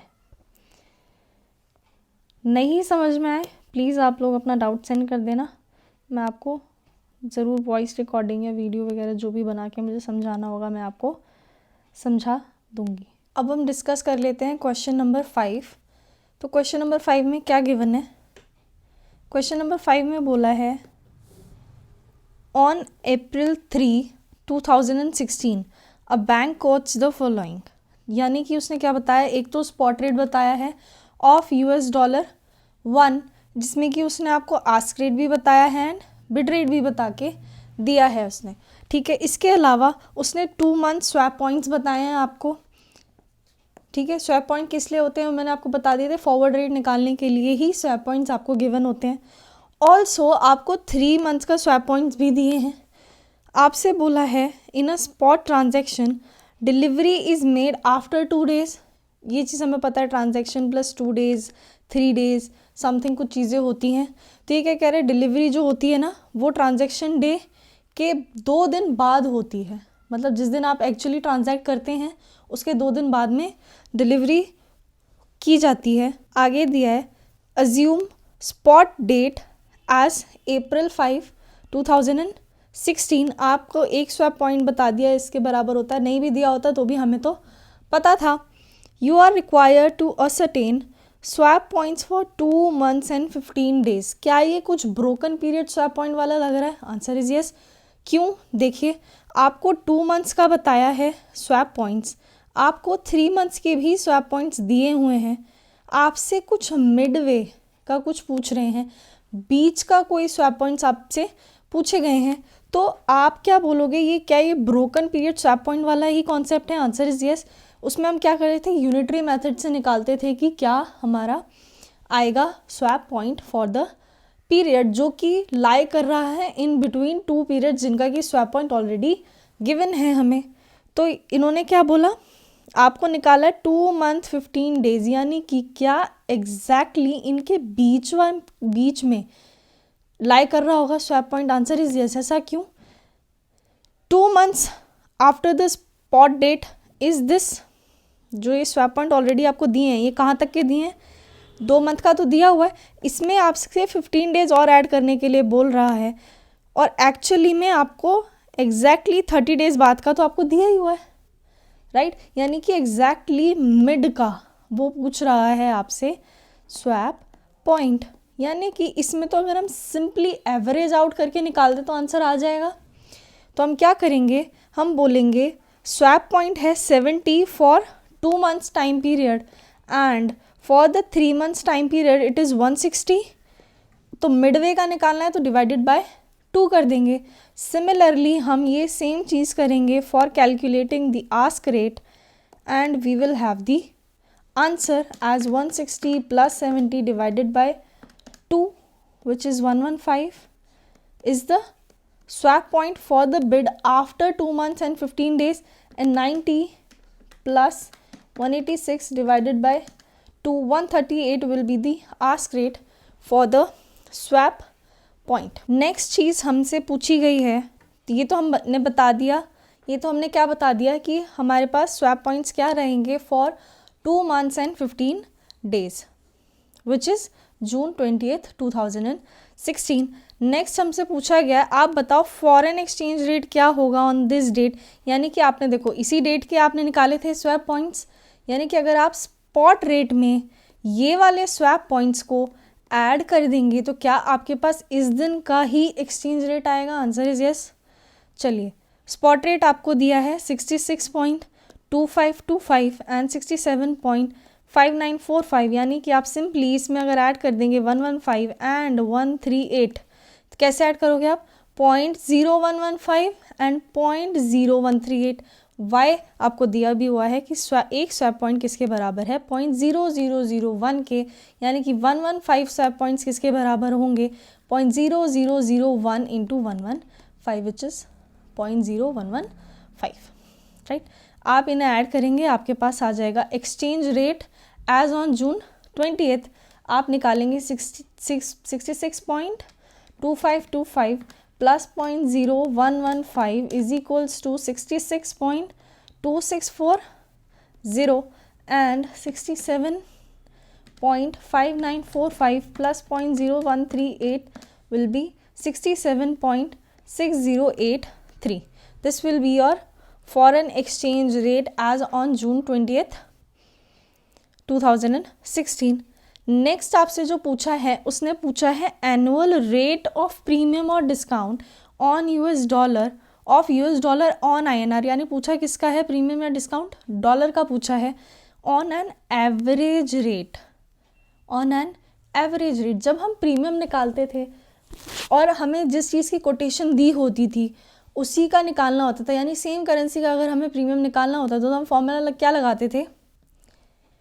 Forward minus spot by spot into 100, ये फॉर्मूला हम लगाते थे।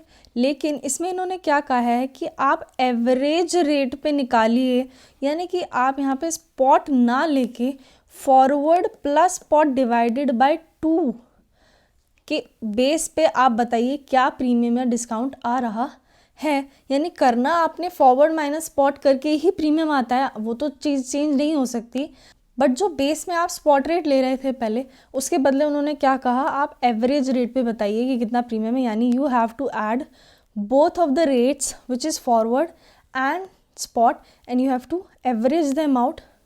How we can average is we divided by 2। Now आपको देखो रेट निकालने, अब आप क्या सोचोगे, हम 3 मंथ्स पे निकाल देते हैं, 2 मंथ्स के हिसाब से बता देते हैं कितना प्रीमियम है। आपको ये सब नहीं करना है इसमें। आप देखो क्वेश्चन में आपसे हर चीज़ किस दिन के लिए पूछी गई है, फॉर जून 28, 2016, यानी यहाँ पे भी अगर इन्होंने जो ये प्रीमियम डिस्काउंट पूछा है, हमें ऑलरेडी हम रेट निकाल चुके हैं फॉर दिस डेट, हम ऑलरेडी निकाल चुके हैं इस डेट के लिए एक्सचेंज रेट। हम क्यों निकाले 3 मंथ्स बाद का, 2 मंथ्स बाद का ऐड करके दोबारा से, जब हमने निकाल लिया 2 मंथ्स एंड 15 डेज़ का। तो हम क्या करेंगे, जो ये वाला रेट आया है हमारे पास, ये रेट जो आया है इसको मानेंगे फॉरवर्ड रेट, और जो पहले से था ऑन अप्रैल ऑफ 5 इसको मानेंगे स्पॉट रेट, और ये फॉर्मूला में पुट करेंगे, हमारे पास आंसर आ जाएगा। यानी कि मैं आपको बिड रेट का निकाल के बता देती हूँ। हमें क्या करना है, फॉरवर्ड माइनस स्पॉट हम करना होता है, यही चीज़ करनी होती है। स्पॉट क्या है 66.25 and we have to divided by इन्हीं दोनों का जो एवरेज है ना, ठीक है, उससे हमें इसे डिवाइड करना है, इनटू करना है 100। ऑल्सो ये कितने, मैंने आपको क्या कहा था, एनुअल टर्म्स में मेंशन करके आना है, इसमें तो दिया भी है कि एनुअल टर्म्स में आपने लिखना है। ये कितने टाइम पीरियड के लिए था, फॉर 2.5 मंथ्स, 2.5 के लिए था, 12 मंथ्स के लिए कितना होगा, हमारे पास आंसर आ जाएगा। आप इसे सॉल्व करना, 0.2640 माइनस, देखो ये आएगा 0.0115, बेस में जो ये एवरेज रेट इन्होंने बोला था निकालने के लिए, वो हमारे पास आ रहा है 66.2583। ठीक है, अब आप इसको सॉल्व करना, 0.0115 divided by 66.2583 into 100 into 12 divide by 2.5, हमारे पास आंसर आ रहा है इसका 0.0833%। सिमिलरली आप आस्क रेट के लिए भी सेम चीज़ करेंगे, फॉर्मूला यही रहेगा। फॉर्मूला हमारा कहीं पे भी हमसे अगर पूछा है, हम प्रीमियम का नॉर्मली जो forward minus spot by spot करते हैं in the case of same currency, वही करके आएंगे, इंटू 100 इंटू टाइम पीरियड, ये जो हम करते थे यही करेंगे। बस क्योंकि क्वेश्चन में स्पेसिफिकली लिखा था कि आपको एवरेज रेट पे निकालना है, इसलिए हमने डिनोमिनेटर में फॉर स्पॉट रेट ना लेने के बजाय हमने क्या लिया था, एवरेज रेट ले लिया था of forward and spot. This is all about question number 5। Question number 6 करते हैं। JKL limited an Indian company has export exposure, यानी JKL लिमिटेड क्या है, एक्सपोर्टर है, जिसके की एक्सपोर्ट एक्सपोजर है कितना, JPY 10 million, receivable August 31, 2014। Japanese yen is not directly coated against the Indian rupees, यानी कि आपको क्रॉस रेटिंग करके निकालना पड़ेगा। आपको स्पॉट रेट दिया है, रुपीज़ का दिया है विद डॉलर, आपको येन का भी दिया है विद डॉलर ओनली। ऑल्सो आपको बोला है एस्टिमेटेड है कि येन जो है वो डेप्रीशिएट होगा to 124 level and Indian rupees depreciate होगा टू 65, यानी कि यहाँ पे ये कह रहा है $1 इज इक्वल्स टू जो येन आएगा, ठीक है, वो येन तो हो जाएगा 124, और जो $1 इज इक्वल्स टू रुपीज़ कितना हो जाएगा 65। ये रेट रहने वाला है आगे जाके। नेक्स्ट इन्होंने कहा है फॉरवर्ड रेट्स जो कोट किए हुए हैं फॉर INR, ये तो एस्टिमेशन है, एक्चुअल में क्या कोट किया हुआ है, ये रेट कोट किए हुए हैं। आपसे क्या कहा है, आप बताइए एक्सपेक्टेड लॉस कितना है अगर हेजिंग नहीं करते हैं, और अगर हेजिंग कर लेते हैं यानी कि फॉरवर्ड कवर अगर वो ले लेता है तो किस तरीके से उसकी पोजीशन चेंज हो जाएगी। तो आपको क्या करना है, सबसे पहले तो आपको क्रॉस रेट करके पहले तो रेट निकालना पड़ेगा। कौन से रेट निकालने पड़ेंगे, ये एस्टिमेशन वाला भी, स्पॉट वाला भी, एंड ये जो फॉरवर्ड रेट था एक्चुअल में जो कोट किया है ये भी आपको बताना पड़ेगा। आपको क्या करना है, सिंपली क्योंकि 3 तो है नहीं, 2 ही हैं, मतलब 3 ऐसी करेंसी आपको कैंसिल आउट करके नहीं निकाला, तो हम बस LHS इक्वल्स टू RHS करके भी निकाल पाएंगे। हम इस क्वेश्चन में क्या करेंगे, देखिए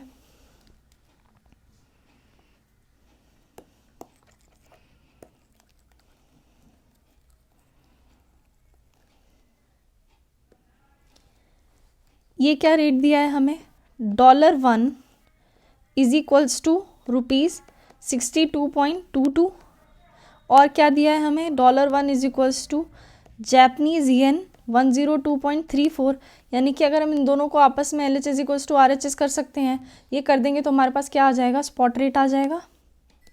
स्पॉट रेट क्या बना, हमारे पास बना येन 102.34 इज इक्वल्स टू ₹62.22।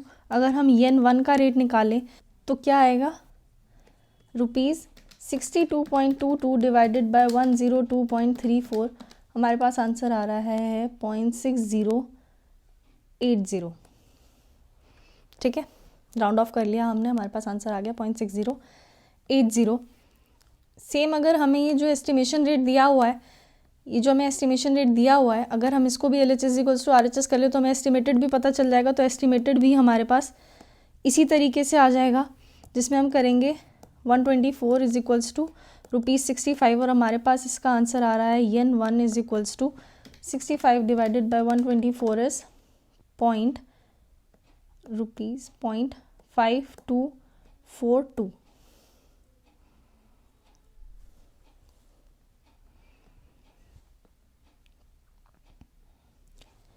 ऑल्सो यही सेम चीज़ हम फॉरवर्ड के लिए भी करेंगे। इसको आप सॉल्व करेंगे, आपके पास आंसर आ रहा है फॉर द फॉरवर्ड रेट, आपके पास जो रेट आ रहा है वो आ रहा है येन 1 इज इक्वल्स टू 0.6026। ठीक है, येन 1 इज इक्वल्स टू ₹0.6026, ये हमारे पास रेट आ रहा है। अब आपको सिंपली बताना है एक्सपोजर कितना है इसका, 10 मिलियन जापानीज येन का इसके पास एक्सपोजर है, विच is receivable, it is receivable. तो आप क्या बोलोगे, अगर जब इनसे पूछा गया है हमसे कि एक्सपेक्टेड लॉस कितना है, तो हमें कौन सा रेट कंसिडर करना है, एक तो स्पॉट रेट कंसिडर करना है एंड दूसरा हमें लेना पड़ेगा एस्टिमेटेड, क्योंकि एक्सपेक्टेड लॉस पूछा है तो वो किस रेट के बेस पे निकलेगा, जो हमारा एक्सपेक्टेड रेट है उसी पे बेस पे निकलेगा, राइट। नेक्स्ट जो आपसे पूछा है वो पूछा है अगर ये हेजिंग कर ले, यानी फॉरवर्ड कॉन्ट्रैक्ट में एंटर कर ले, तो किस तरीके से इसका जो पोजीशन है वो चेंज किस तरीके से हो रही है। आप पहले आंसर निकालोगे कि इसमें कितना एस्टिमेटेड लॉस आ रहा है, एक्सपेक्टेड लॉस कितना आ रहा है, और फिर क्या वो एक्सपेक्टेड लॉस कम या ज़्यादा हो रहा है due to this forward cover. आप ये चीज़ निकालेंगे। सॉल्यूशन से एक बार बता देती हूँ कैसे।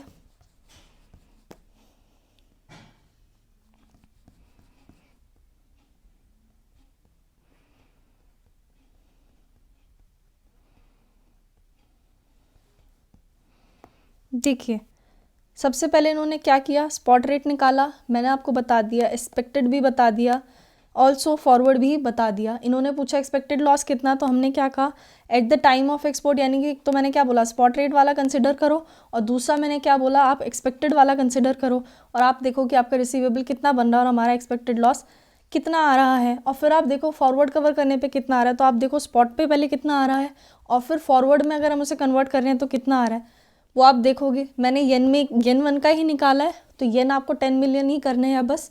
10 मिलियन इज इक्वल्स टू, आपको पता है जो भी आ रहा होगा आपको क्या करना पड़ेगा, जैसे येन 1 इज इक्वल्स टू इस केस में क्या था 5242 था, ₹0.5242।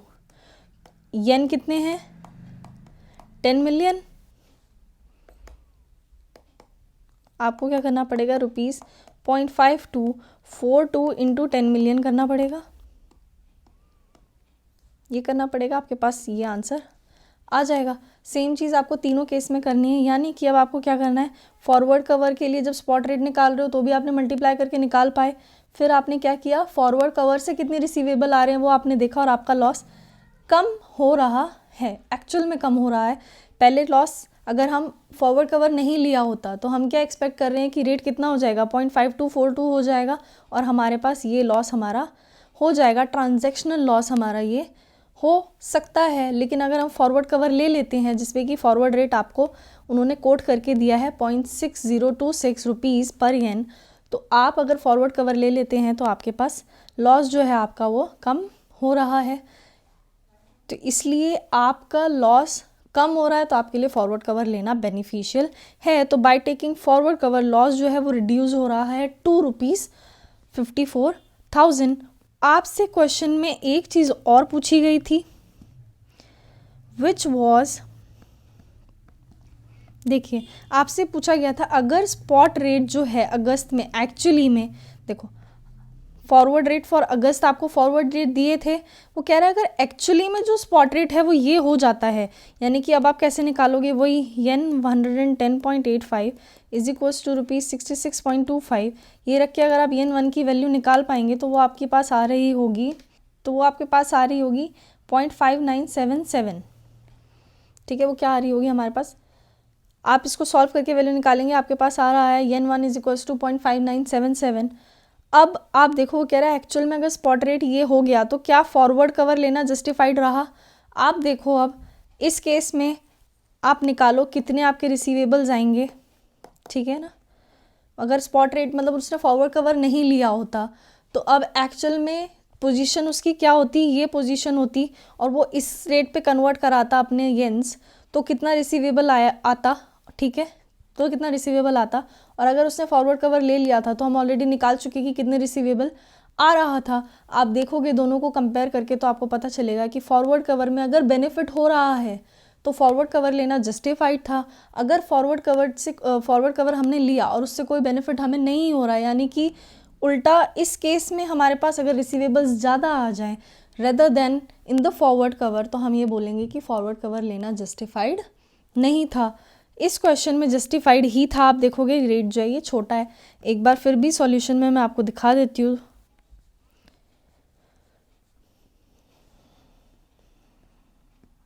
Okay, here it is.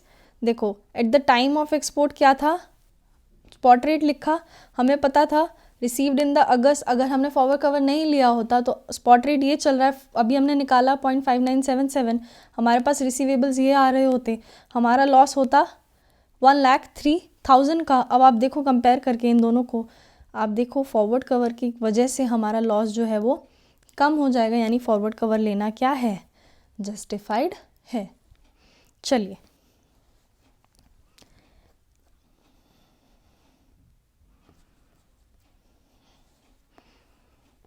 Question number 7 करते हैं।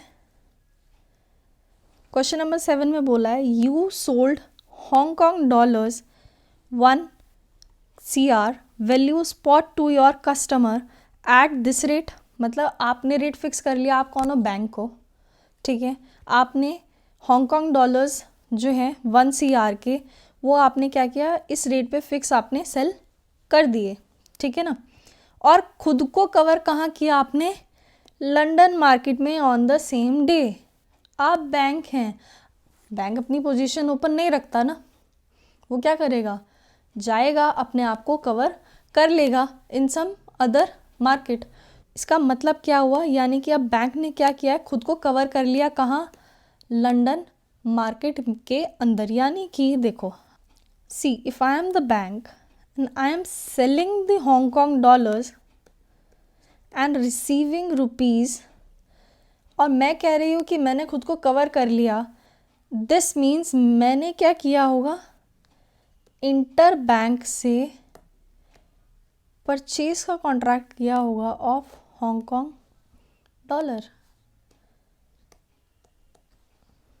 राइट, यही किया होगा मैंने क्या किया होगा, अगर मैं बैंक हूँ, मुझे अपनी पोजीशन ओपन नहीं रखनी है, मैं बोल रही हूँ कि मैं आपको हांगकांग डॉलर सेल कर दूंगा, तो हांगकांग डॉलर कहीं से ख़रीदेगा भी तो सही, तो उसने क्या कहा, उसने अपने आप को कहाँ कवर किया है, लंदन मार्केट में ऑन द सेम डे।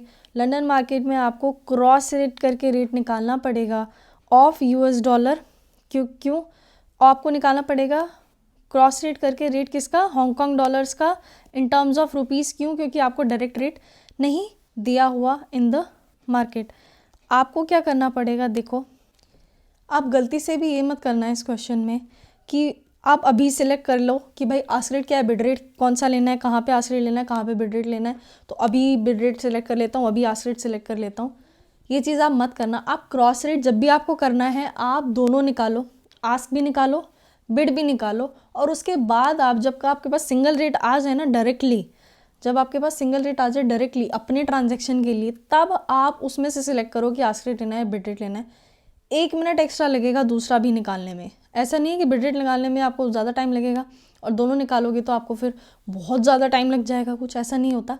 तो बिल्कुल 1 मिनट आधा मिनट ही एक्स्ट्रा लगेगा, आपके दोनों रेट निकल जाएंगे। जो गलती के चांसेस है वो एकदम ज़ीरो हो जाएंगे फिर, ठीक है। तो मैं यही सजेस्ट करती हूँ, मैं खुद भी दोनों ही निकालती थी, मैं आपको भी यही बोलूँगी कि आप दोनों ही निकालो, पहले आस्क भी और बिड भी जब आप क्रॉस कर रहे हो तो दोनों निकालो, फिर उसके बाद आप डिसाइड करो कि आस्क रेट लेना है या बिड रेट सिलेक्ट करना है। तो हम निकाल लेते हैं, हमें क्या करना है। देखो जी, ये इंटरबैंक कोट कर रहा है, कौन कोट कर रहा है, इंटरबैंक कोट कर रहा है। आपसे पूछा है कवर रेट बताओ, कवर रेट कौन कोट करेगा, इंटरबैंक, क्यों, क्योंकि ट्रांजेक्शन कर रहा है बैंक विद द इंटरबैंक, तो इंटरबैंक कोट करेगा रेट, ठीक है। Also you have to ascertain the profit और लॉस इन द ट्रांजेक्शन, यानी बैंक को क्या प्रॉफिट क्या लॉस हो रहा है, क्योंकि इसने तो अपने आप को किस पे फिक्स कराया है अभी आपके साथ, कस्टमर के साथ, तो इसने किस में फिक्स कर दिया 5.70 में, इंटरबैंक के साथ खुद को जाके इसने कवर कराया है, जिसमें कि आपको क्रॉस रेट दिए हुए हैं। आप निकालो फटाफट से रेट, ठीक है। आप मान लो हांगकांग डॉलर ये क्या कर रहा है, सेल कर रहा है, इंटरबैंक क्या कर रहा है, हांगकांग डॉलर सेल कर रहा है, तो आप इसको ही यूनिट करेंसी में रख लो, ठीक है, इसको ही यूनिट करेंसी में रख लो। तो ऊपर क्या चाहिए हमें, रुपीज़ पर हांगकांग डॉलर चाहिए। रेट कैसे निकालते थे हम, रुपीज़ किसके साथ रेट दिया है, विद द डॉलर, डॉलर से डॉलर अगर कैंसिल करवाना है मुझे, तो मैं अगर डॉलर यहाँ पे मैंने डिनोमिनेटर में लिखा है तो मैं यहाँ पे डॉलर न्यूमिनेटर में लिखूंगी और यहाँ पे मैं लिखूंगी हांगकांग डॉलर। अब यहाँ पे देखो ये कैंसिल होके मेरे पास रेट किसका आ रहा है, जो मुझे चाहिए। तो अब आप समझना, चलिए अब आप समझना, आपको यहाँ पे दोनों रेट निकालने हैं, बिड भी और आस्क भी। It will take hardly 1 minute to calculate the both. फटाफट करते हैं। देखो, क्या हमें रुपीज़ पर डॉलर का रेट दिया है, आंसर इज़ यस, रुपीज़ पर डॉलर का ही रेट दिया है, तो हम डायरेक्टली लिखेंगे इसे, यानी 42.70 ही बिड में लिखेंगे और 42.85 हम लिखेंगे आस्क में। फिर हमसे बोला गया है क्या पर हांगकांग डॉलर का रेट दिया, आंसर इज़ नो, तो हमें क्या करना पड़ेगा, क्रॉसिंग करनी पड़ेगी, यानी बिड निकालते टाइम हमें आस्क रेट का यूज़ करना पड़ेगा और आस्क निकालते टाइम हमें बिड रेट का यूज़ करना पड़ेगा। तो मैं यहाँ पे करूँगी 1 डिवाइडेड बाय 7.5920 एंड यहाँ पे मैं करूँगी 1 डिवाइडेड बाय 75880 और मैं यहाँ पे अमाउंट निकाल लेती हूँ पहले फटाफट से। ये बिड रेट हो गया, आस्क रेट भी निकाल लेते हैं हम।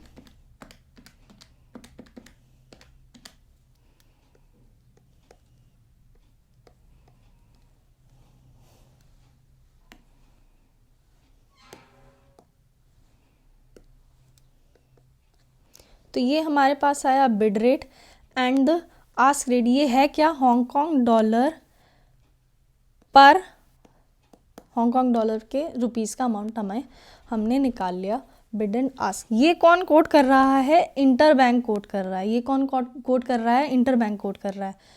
इंटरबैंक ने यूनिट करेंसी किसको बनाया, हांगकांग डॉलर को। तो हम देखेंगे कि इंटरबैंक हांगकांग डॉलर के साथ क्या कर रहा है।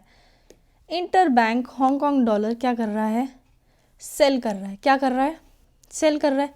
सेल करेगा तो कौन सा रेट लेगा, आस्क रेट। कौन सा रेट कोट करेगा, आस्क रेट। यानी कि इस क्वेश्चन में रेट कौन सा लगेगा, फॉर द कवर रेट कौन सा होगा, 5.6471।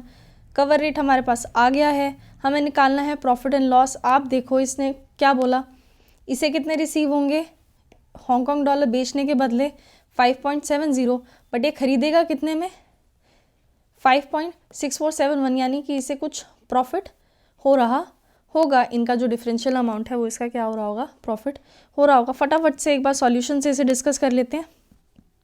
सब कुछ मैंने बता दिया है, जस्ट एक बार फ्लो डिस्कस हो जाएगा आपको कि आपको किस तरीके से क्वेश्चन सॉल्व करना है।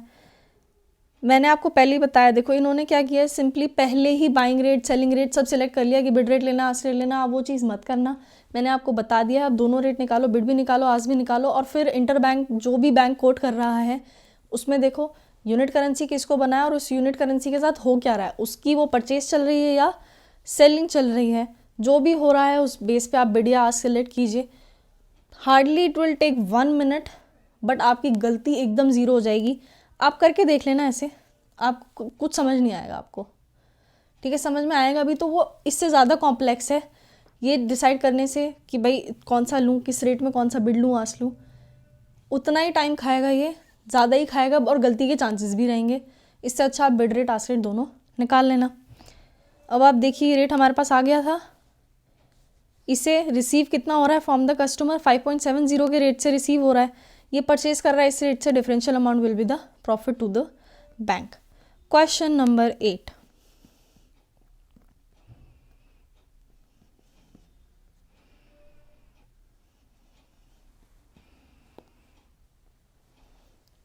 you, a foreign exchange dealer of your bank, are informed that your bank has sold TT on DKK कितने 10 lakhs at the rate of DKK1 is equals to rupees 6.5150।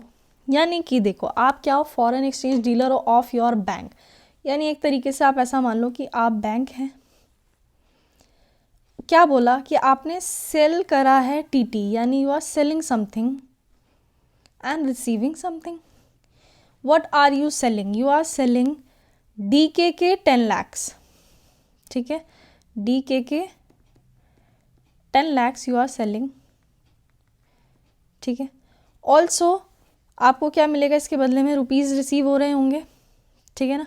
आपने डिसाइड कर लिया है कितने rupees आपको receive होने हैं, ये आपको दिया हुआ है यहाँ पे, ठीक है। आपने इस रेट पे डिसाइड कर लिया with the customer. You are required to cover the transaction either in the London market or the New York market. आपको डिसाइड करना है कि आप कहाँ पे कवर करना चाहते हैं। The rates on that date are as under. आपको ये सारे रेट्स दिए हुए हैं, आप देखोगे तो क्रॉस रेट का क्वेश्चन है, इसमें डायरेक्टली रेट नहीं निकाल के आपको दिया हुआ। आपको क्या करना है, देखो, in which market you will cover the transaction, जिसमें ज़्यादा बेनिफिट हो रहा होगा हम तो वही कवर करेंगे, हम बैंक हैं, हम अपने आप को कहाँ कवर करेंगे। जैसे ऊपर वाले क्वेश्चन में हमने निकाला प्रॉफिट और लॉस, एक ही ट्रांजेक्शन दी थी कि कवर करना है, इसी रेट पे करना है। अगर हमारे पास ऑप्शन होता तो हम उसी को करते जिसमें ये प्रॉफिट ज़्यादा आ रहा होता। तो हम यहाँ पे क्या करेंगे, जिसमें प्रॉफिट ज़्यादा आएगा उसको हम सिलेक्ट करेंगे। And what will be the exchange profit और लॉस इन दैट ट्रांजेक्शन, क्या ट्रांजेक्शन में वो प्रॉफिट एंड लॉस क्या रहेगा। आपको ब्रोकरेजेस इग्नोर करके चलनी है। अब आप देखिए वो कह रहा है या तो वो अपने आप को लंदन मार्केट में कवर करेगा या कहाँ करेगा, वो जो न्यूयॉर्क मार्केट है उसमें कवर कर लेगा। आप देखो आपको रेट दिया है लंदन मार्केट के, आपको रेट दिए हैं मुंबई जो न्यूयॉर्क मार्केट है उसके भी रेट दिए हुए हैं। यानी कि आपको करनी पड़ेगी क्रॉस रेट निकालना पड़ेगा आपको इनका यूज़ करके। यानी कि लंदन से लंदन कैंसिल हो जाएगा तो हमारे पास रेट किसका बच जाएगा, रुपीज़। यानी मुंबई में तो क्या चलता है, रुपीज़। एंड कोपनहेगन में क्या चल रहा है, DKK, यानी हमें रेट मिल जाएगा रुपीज़ एंड DKK का। ऑल्सो इस वाली ट्रांजेक्शन में क्या होगा, न्यूयॉर्क से न्यूयॉर्क कैंसिल हो जाएगा और हमें क्या मिल जाएगा, रुपीज़ एंड DKK का रेट मिल जाएगा। अब आप इसे सॉल्व करना, क्रॉस रेटिंग ही है इसमें और कुछ नहीं है, बस आपने क्रॉस रेट निकालना है। बैंक को क्या करेगा, वो कोट कर देगा। हम क्या करते हैं अभी, क्रॉस रेट मेरे हिसाब से तो आपको मैंने बता दिया, समझ में आ गया होगा। दोनों निकालना, आस्क एंड बिड दोनों निकाल लेना। चलो निकाल लेते हैं, काम करते हैं। अब हम निकाल लेते हैं कि क्या क्रॉस रेट डिसाइड हुए होंगे। आप देखो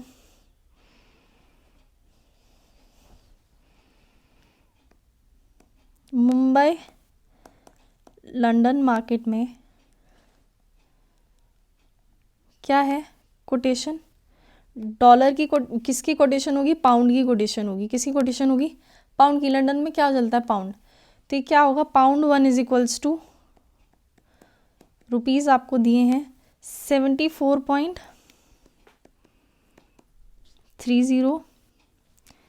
एंड रुपीज़ 74.3200। और आपको क्या दिया है, लंदन एंड कोपनहेगन में आपको दिया है, यानी कि आपको दिए हैं $1 is equals to DKK 114200 and 114350। हमें रेट किसका चाहिए, DKK का। यानी कि हमें क्या निकालना है, रेट निकालना है रुपीज़ पर DKK। यानी कि हमें देखना पड़ेगा रुपीज़ का रेट किसके साथ दिया है, पाउंड के साथ, और पाउंड का रेट किसके साथ दिया है, DKK के साथ। सेम हमें करना है for the bid and the ask. अब हम देख लेते हैं क्या रुपीज़ पर पाउंड का रेट दिया था, बिल्कुल दिया था, तो हमें यानी कि डायरेक्टली ही हम बिड रेट उठा पाएंगे for calculating the bid rate and same for the ask rate. फिर हमसे पूछा है क्या डीके के मतलब क्या पाउंड पर डीके के दिया हुआ है, क्या पाउंड पर डीके के दिया हुआ है, आंसर इज़ नो। तो यानी कि अब हमें क्या करनी पड़ेगी, क्रॉस सिंक करनी पड़ेगी, यानी कि हम निकाल पाएंगे कुछ इस तरीके से बिड रेट यानी कि आस्क रेट का इस्तेमाल करके, और हम बिड रेट के आस्क रेट कैसे निकालेंगे, बिड रेट का यूज़ करके। ठीक है, यहाँ पे हमारे पास किस चीज़ का अमाउंट आ रहा होगा, DKK1 is equals to rupees, इस तरीके से आंसर आ रहा होगा। हमारे पास क्या आया है, ये ask rate and bid rate हम देख लेते हैं क्या आ रहा है। ठीक है, तो ये हमारे पास आ रहा है बिड रेट और ये हमारे पास आ रहा है क्या, आस्क रेट। अब आप देखना ये कौन कोट कर रहा होगा, इंटरबैंक।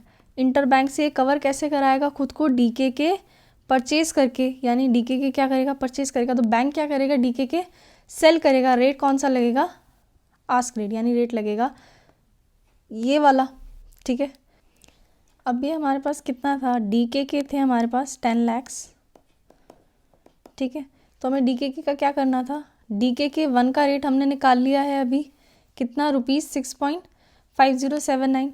अब देखो ये ना 5-6 डिजिट में है, तो हम 5-6 ज़ीरोज़ है, तो हम इसको एक्चुअली ना 4 डिजिट के बजाय 5-6 डिजिट में ही कर लेते हैं कन्वर्ट। हम निकालते हैं इसको 881 कर लेते हैं हम इसे। ठीक है, 7881। ठीक है, ताकि हम अगर ज़्यादा मतलब डिफरेंस ना आए, राइट। तो अब देखो डीके के 10 लाख किसके बराबर होगा, ₹6.507881 इंटू 10 लाख। आप कर लेना, आंसर आएगा 650778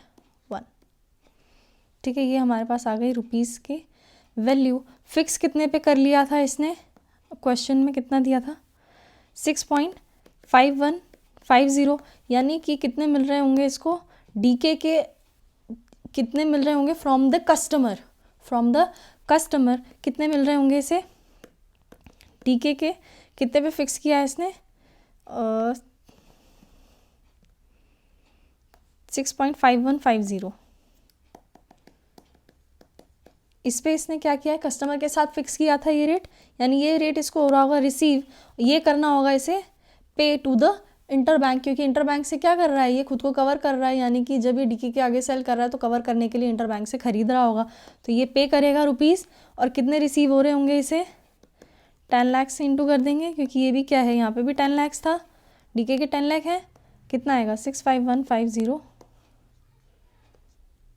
ठीक है, यानी कि ये होगा इसे रिसीव, ये करना है इसने पे। ठीक है, तो हमारे पास डिफरेंस जो होगा वो क्या आ जाएगा, हमारे पास प्रॉफिट आ जाएगा। आप निकाल लेना 65150 एंड 6507781, ये हमारे पास आ रहा है 7119 का, हमारे पास रुपीज़ का आ रहा है profit to the foreign exchange dealer of your bank. Similarly आप एक्सचेंज रेट करना इसका, न्यूयॉर्क से न्यूयॉर्क कैंसिल हो जाएगा, मुंबई एंड इसका आप निकाल लेना, डीके के साथ निकल जाएगा, ये दो रेट का यूज़ करके आप निकालना। इन दो को तो हम यूज़ कर चुके हैं, सर्कल वाले हम यूज़ कर चुके हैं, ये हमें यूज़ करके निकालना पड़ेगा दूसरा रेट। आप बिड भी निकालना, आस्क भी निकालना, बिल्कुल सिमिलर सारा कुछ करना। बिड और आस्क निकाला, रेट सिलेक्ट किया कौन सा लगेगा, उसके बाद पे करने वाला अमाउंट निकाला, रिसीव वाला अमाउंट हमें पता है, दोनों का डिफरेंस निकाला, प्रॉफिट आपको कुछ आएगा। प्रॉफिट अगर इस वाले प्रॉफिट से ज़्यादा होगा तो हम कवर करेंगे खुद को कौन सी मार्केट में, कौन सी मार्केट का रेट है ये वाला, ये हमारी न्यूयॉर्क मार्केट का रेट है। न्यूयॉर्क में क्या चलता है, डॉलर्स चलते हैं, तो ये याद रखना ये डॉलर का रेट है। ठीक है, $1 इज इक्वल्स टू है, ये पाउंड था ना, ये डॉलर का रेट है। ठीक है ना, ये चीज़ आपने याद रखनी है। ये भी क्या है, $1 इज इक्वल्स टू है, यहाँ पे पाउंड 1 इज इक्वल्स टू था। ठीक है, तो ये क्या आएगा, न्यूयॉर्क मार्केट में अगर प्रॉफिट ज़्यादा आ गया, यानी सेकंड जब आप खुद पार्ट सॉल्व करेंगे, अगर न्यूयॉर्क मार्केट में ज़्यादा प्रॉफिट आ गया तो हम उस मार्केट में खुद को कवर करेंगे, और अगर ये लंदन मार्केट वाले से कम आता है तो हम लंदन मार्केट में खुद को कवर कर लेंगे। सॉल्व करना आपसे सॉल्व हो जाएगा, नहीं होगा आप इंस्टाग्राम पे मुझे टेक्स्ट करना, मैं आपको सॉल्यूशन इसका करके भेज दूँगी। या फिर जो भी हमें वॉइस नोट वगैरह पे डिस्कस करना होगा हम कर लेंगे। फिलहाल हम चलते हैं नेक्स्ट क्वेश्चन पे, which is question number 9। This says on January 28, 2013 an importer customer requested a bank to remit Singapore dollars कितने 25 lakh under an irrevocable letter of credit. यानी एलसी के अंडर एक इम्पोर्टर क्या चाहता है कि आप क्या करें, रेमिट करें क्या, एसजीडी। चलिए, however due to unavoidable factors bank की क्या हो रहा है, बैंक जो है ना वो डिले कर देगा किसको, रेमिटेंस को टू February 4। ठीक है, February 4 को ट्रांसफ़र होगा। ठीक है, रेमिटेशन जो भी रेमिट होना था, रेमिटेंस जो भी था वो कब होगा, Feb 4 को होगा, ना कि January 28 को। यानी ये कुछ 4-5-6 दिन का डिले हो गया। चलिए बात कर लेते हैं आगे, क्या कह रहा है। इंटर बैंक रेट आपको दोनों दिन के दे दिए हैं। आपसे पूछा है बैंक जो है मार्जिन भी जो है रिटेन करना चाहता है। मार्जिन मैंने आपको बताया था, बैंक मार्जिन कैसे एडजस्ट करता है, बिड में से माइनस करता है और आस्क में उसे ऐड करता है। नेक्स्ट हम बात कर लेते हैं, how much does the customer stand to gain और loss due to the delay. मतलब ये जो डिले हुआ है एक्चुअल में, इसकी वजह से कस्टमर को कितना लॉस जो है वो बेयर करना पड़ा। ठीक है, डिले की वजह से। क्वेश्चन में देखो क्या हो रहा है, इम्पोर्टर है, उसने बोला मुझे सिंगापुर डॉलर्स चाहिए, आप रेमिट मुझे कर देना। वो बैंक जो है वो 28 जनवरी को रेमिट नहीं कर पा रहा, डिले कर दिया उसने कुछ 5-6 डेज से। February 4 को वो रेमिट कर पाएगा। आपसे पूछा है due to this delay customer को कितना लॉस हुआ। रेट आपको दिए हुए हैं, क्रॉस रेट करके आपको निकालनी पड़ेगी एसजीडी की वैल्यू इन टर्म्स ऑफ कैसे डिसाइड करते हैं मैंने आपको बताया था। देखो कौन से रेट 2 बार दिए हैं, आपको जीबीपी 2 बार दिया है, आपको यूएस डॉलर 2 बार दिए हैं। ठीक है, सिर्फ एसजीडी एंड रुपीज़ ही है जो सिर्फ एक के साथ ही मेंशन किए हुए हैं। यानी कि क्या किया, यूएस डॉलर को अगर रुपीज़ के साथ बताया है तो यूएस डॉलर को जीबीपी के साथ बता दिया और फिर जीबीपी को एसजीडी के साथ बता दिया। यानी कि क्रॉस रेटिंग में बचेगा क्या, रुपीज़ एंड एसजीडी। यानी कि आपको रेट निकालना पड़ेगा एसजीडी, तो उसको चाहिए एसजीडी को आप बनाएंगे क्या, यूनिट, एंड आप उसका रेट निकालेंगे रुपीज़ में।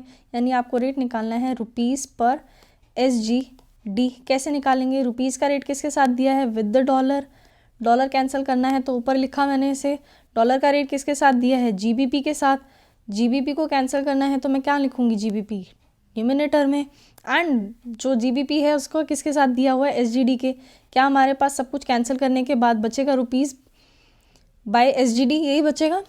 चलिए आप इसको सॉल्व करना। ठीक है, बिड और आस्क दोनों निकालना, बिड और आस्क दोनों निकालना। क्रॉसिंग का ध्यान रखना कि जहाँ पे भी इनडायरेक्ट कोट आएगा, जैसे कि आपको रुपीज़ पर डॉलर तो दिया है, डॉलर पर पाउंड भी दिया है तो डायरेक्टली आएगा, बट आपको पर एसजीडी पाउंड का अमाउंट नहीं पता। यानी ये थर्ड केस में आपको क्या करनी पड़ेगी, क्रॉसिंग करनी पड़ेगी। यानी कि आपको आस्क को बिड निकालने के लिए यूज़ करना पड़ेगा और बिड को आस्क निकालने के लिए यूज़ करना पड़ेगा। आप निकालो इसको, ठीक है ना। जैसे ही आपके पास बिड और आस्क रेट आता है उसमें आप मार्जिन एडजस्ट करेंगे, बिड में माइनस करके और आस्क में ऐड करके आप मार्जिन एडजस्ट कर देंगे। आपके पास फाइनल रेट आ जाएगा जो कि कोट करेगा बैंक। दोनों ही डेट्स पे आपको निकालने पड़ेंगे ये, of January 28 as well as February 4। और फिर आप क्या देखेंगे, रेमिटेंस जो है वो कितना बैठ रहा है on both of these dates. यानी कि ये जो इसको रेमिट कराने हैं ना 25 लाख एसजीडी जो इसको रेमिट कराने हैं, अगर ये 28 को रेमिट हो जाते तो कितना उसका अमाउंट पेबल बनता और February 4 को कितना बन रहा है, दोनों का जो डिफरेंस होगा। अगर February 4 वाला जो पेबल है वो ज़्यादा आ रहा है तो ये बन गया इसके लिए loss due to the delay. ये आप निकालना, आपके पास आंसर आ जाएगा। एक बार फिर भी सॉल्यूशन दिखा रही हूँ, सॉल्यूशन में मेरे हिसाब से तो इन्होंने वही किया होगा कि आस्क और बिड अलग से पहले ही ले लिया होगा, बट फिर भी एक बार के लिए मैं बता देती हूँ। देखो इन्होंने ऐसे ही ये खुद ही ले लेते हैं, बिड रेट आस्क रेट सब कुछ खुद ही सिलेक्ट कर लेते हैं। ये मत करना आप जैसे बताया वैसे ही करना। बिड रेट आस्क रेट दोनों निकालना, मैंने आपको फॉर्मूला बना के दिया है, बस आपको पुट करनी है उसमें वैल्यू, क्रॉसिंग का ध्यान रखना है, फिर मार्जिन एडजस्ट करनी है। दोनों डेट्स के लिए आपको बिड और आस्क दोनों निकालने हैं। आप देखेंगे आपको क्या करना है, डीके के बैंक क्या कर रहा है, एसजीडी बैंक क्या कर रहा है, सेल कर रहा है, एसजीडी रिसीव कर रहा है रुपीज़। एसजीडी के टर्म्स में ही हमने निकाले हैं, ये सेल कर रहा है तो कौन सा रेट लगेगा, आस्क रेट लगेगा। ठीक है, आस्क रेट आपने दोनों दिन का सिलेक्ट करना है एंड फिर आपने क्या करना है, दोनों का फिर इस तरीके से डिफरेंस निकालेंगे आप, और आपको पता चल जाएगा कि जनवरी 28 को ही अगर रेमिटेंस हो जाती तो कितना अमाउंट बना, और अगर जनवरी 8 को वो नहीं हो पाया, जनवरी 28 को फरवरी 4 का हुआ तो कितना पेबल, अब उसका अमाउंट इंक्रीज़ हो गया। दोनों का डिफरेंस जो होगा वो क्या होगा, उसके लिए लॉस हो जाएगा। इस तरीके से आप करना मत, इसे जैसे मैंने बताया उसको वैसे ही रहने देना और वैसे ही सॉल्व करना। It will be much easier and much better, गलती नहीं होगी फिर। ठीक है ना, इसी तरीके से करना है इसे। ये फॉर्मूला मैंने आपको दिया है, same formula for January 28 and same for Feb 4th। Bid and ask both, adjust the margin, difference of both the dates का जो भी पेबल है उनमें जो भी डिफरेंस होगा that will be the loss. देखो जी, क्वेश्चन नंबर 10 है। 10 में हमें करना क्या है, हमसे पूछा है नेट एक्सपोजर बताओ of each foreign currency in terms of rupees. तो आप देखोगे क्वेश्चन में आपको क्या क्या दिया है, इनफ्लो दिया है, आउटफ्लो दिया है। अगर हम इन्हें नेट कर लें तो क्या आएगा, या तो इनफ्लो आएगा या तो आउटफ्लो आएगा। नेगेटिव फिगर आएगी तो क्या होगा, आउटफ्लो। इनफ्लो माइनस आउटफ्लो करना पड़ेगा सबसे पहले तो हमें for calculating the net amount, and then exposure बताना है हमें कि कितना ओपन है। तो हमें क्या करना पड़ेगा, जो भी स्पॉट रेट चल रहा है और जो फॉरवर्ड रेट है उन दोनों के बीच में जो डिफरेंस है उसे हम क्या बोलते थे, स्प्रेड बोलते थे। यानी कि जो भी स्प्रेड आ रहा होगा उसको अगर हम नेट अमाउंट से मल्टीप्लाई कर दें तो क्या हमें नेट एक्सपोजर पता चल जाएगा। हमारे पास ये क्या है, नेट अमाउंट आएगा। इससे नेट अमाउंट को अगर हम जो भी एक्सपोजर है हमारा उससे मल्टीप्लाई कर दें तो क्या वो नेट एक्सपोजर बन जाएगा। Answer is yes. और हमसे नेक्स्ट पार्ट में क्या पूछा है, are any of the exposure position offsetting to the some extent. यानी कि हमसे पूछा है कि ऐसा हो रहा है क्या, कहीं पे किसी भी ऐसी करेंसी में ऐसा हो रहा है क्या कि जो नेट उसकी जो एक्सपोजर पोजीशन है वो वैसे तो क्या होगी, या तो क्या होगा आउटफ्लो होगी, ठीक है, या तो क्या होगी आउटफ्लो होगी, और उसकी जो एक्सपोजर है ना, ये जो फॉरवर्ड और स्पॉट का डिफरेंस है इस स्प्रेड की वजह से इसका जो ये आउटफ्लो है ना ये कन्वर्ट हो रहा होगा इनटू इनफ्लो, यानी इसका उल्टा बेनिफिट ही हो रहा होगा।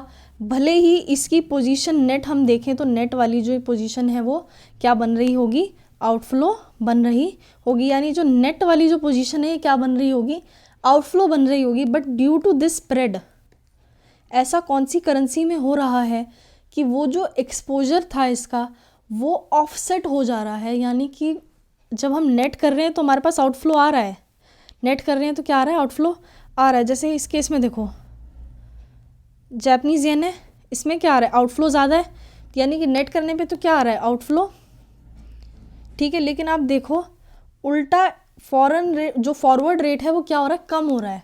फॉरवर्ड रेट में क्या हो रहा है, कम हो रहा है। यानी कि कहीं ऐसा तो नहीं होगा कि इसका जो ये आउटफ्लो है ये इस जो एक्सपोजर की वजह से उल्टा इसको ऑफसेटिंग का बेनिफिट मिल रहा हो। इसके सॉल्यूशन में हम डिस्कस कर लेते हैं इस चीज़ को एक बार। देखो सबसे पहले हमें नेट अमाउंट निकालना है। हमने क्या किया, इनफ्लो माइनस आउटफ्लो करके नेट इनफ्लो हमें पता चल गया, जिसमें कि हमारे पास सिर्फ एक ही है, जापानीज येन ही है। इसमें हमने यही एग्जांपल ले रहे थे अभी क्वेश्चन में भी। जापानीज येन ही ऐसा है जिसमें इनका क्या आ रहा है, नेट इनफ्लो की जगह क्या आ रहा है, आउटफ्लो वाला अमाउंट आ रहा है, क्योंकि अमाउंट किस में है, माइनस में है। फिर देखो स्प्रेड निकाला, स्प्रेड कैसे निकलता है, फॉरवर्ड माइनस स्पॉट करके निकलता है, ठीक है। सबका हमने निकाला, इसका जो स्प्रेड है वो भी नेगेटिव आ रहा है। अब आप देखो जो नेट एक्सपोजर है इसका, क्योंकि ये आउटफ्लो था बट इसका स्प्रेड क्या था, नेगेटिव था, इसलिए ये क्या ऑफसेट हो गया, यहाँ पे पॉजिटिव ही आ रहा है। अब भी इसका फ़ायदा ही है, ऑफसेट हो गया।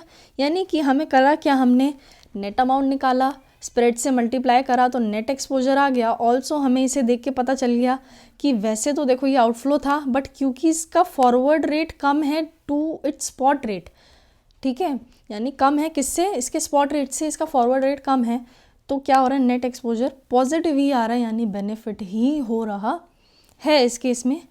तो ये क्या बोला इसने कि जैपनीज येन ऐसा है जिसका नेट एक्सपोजर पेबल है और जो फॉरवर्ड रेट कोट किया गया था वो डिस्काउंट पे है।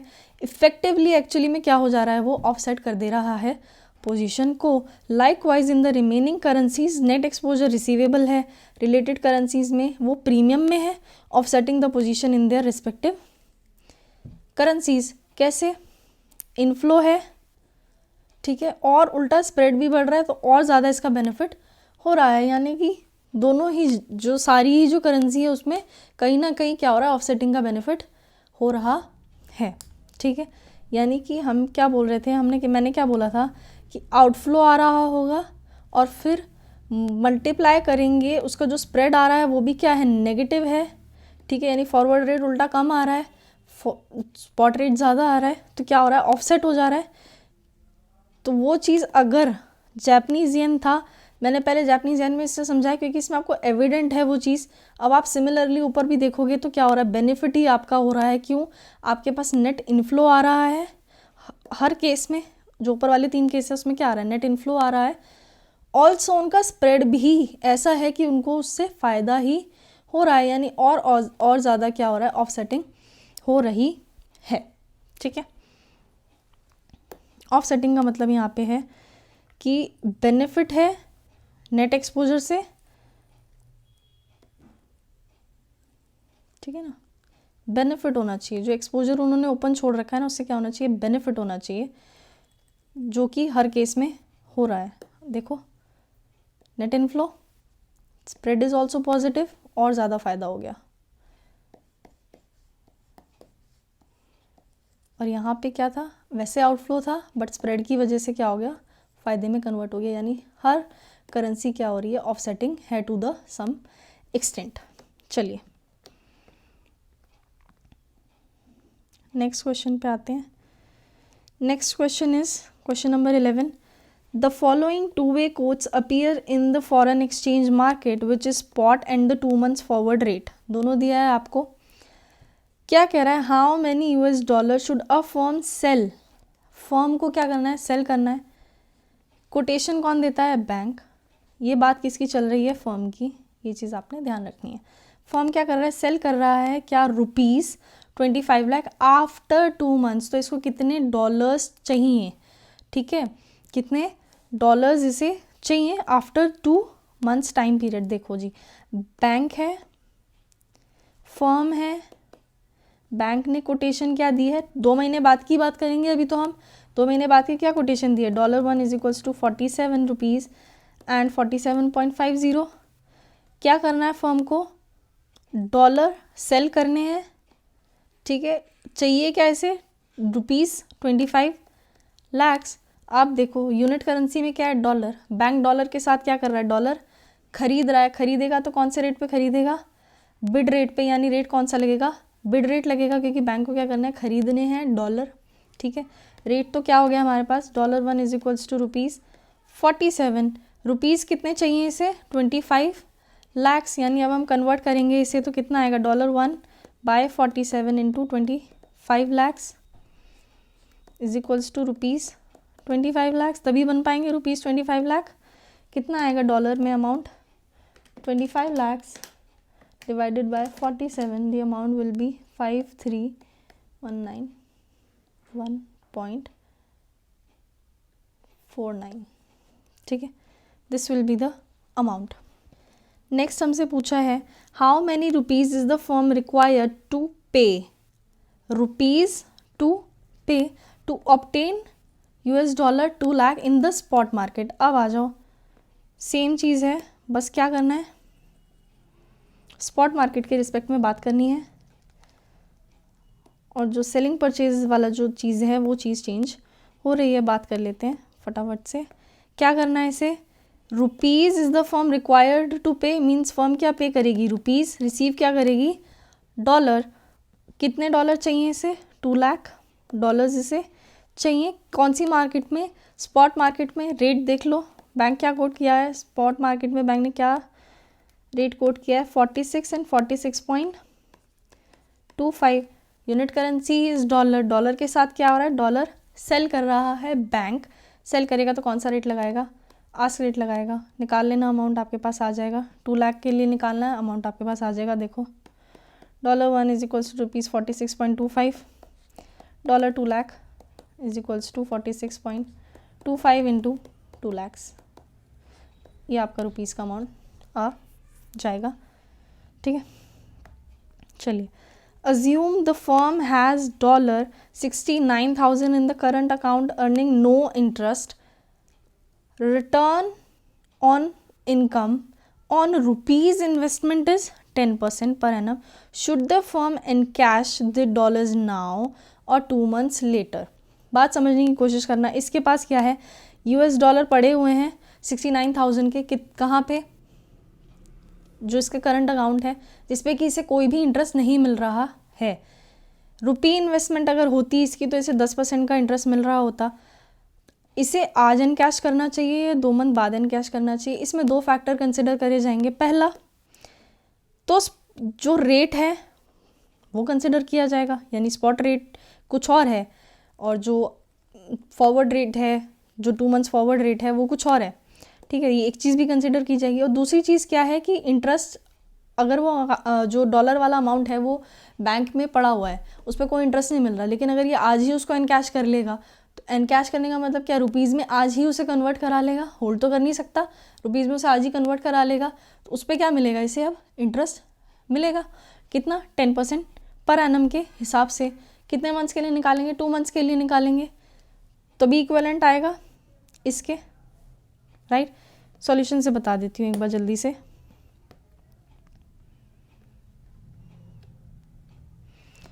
Question number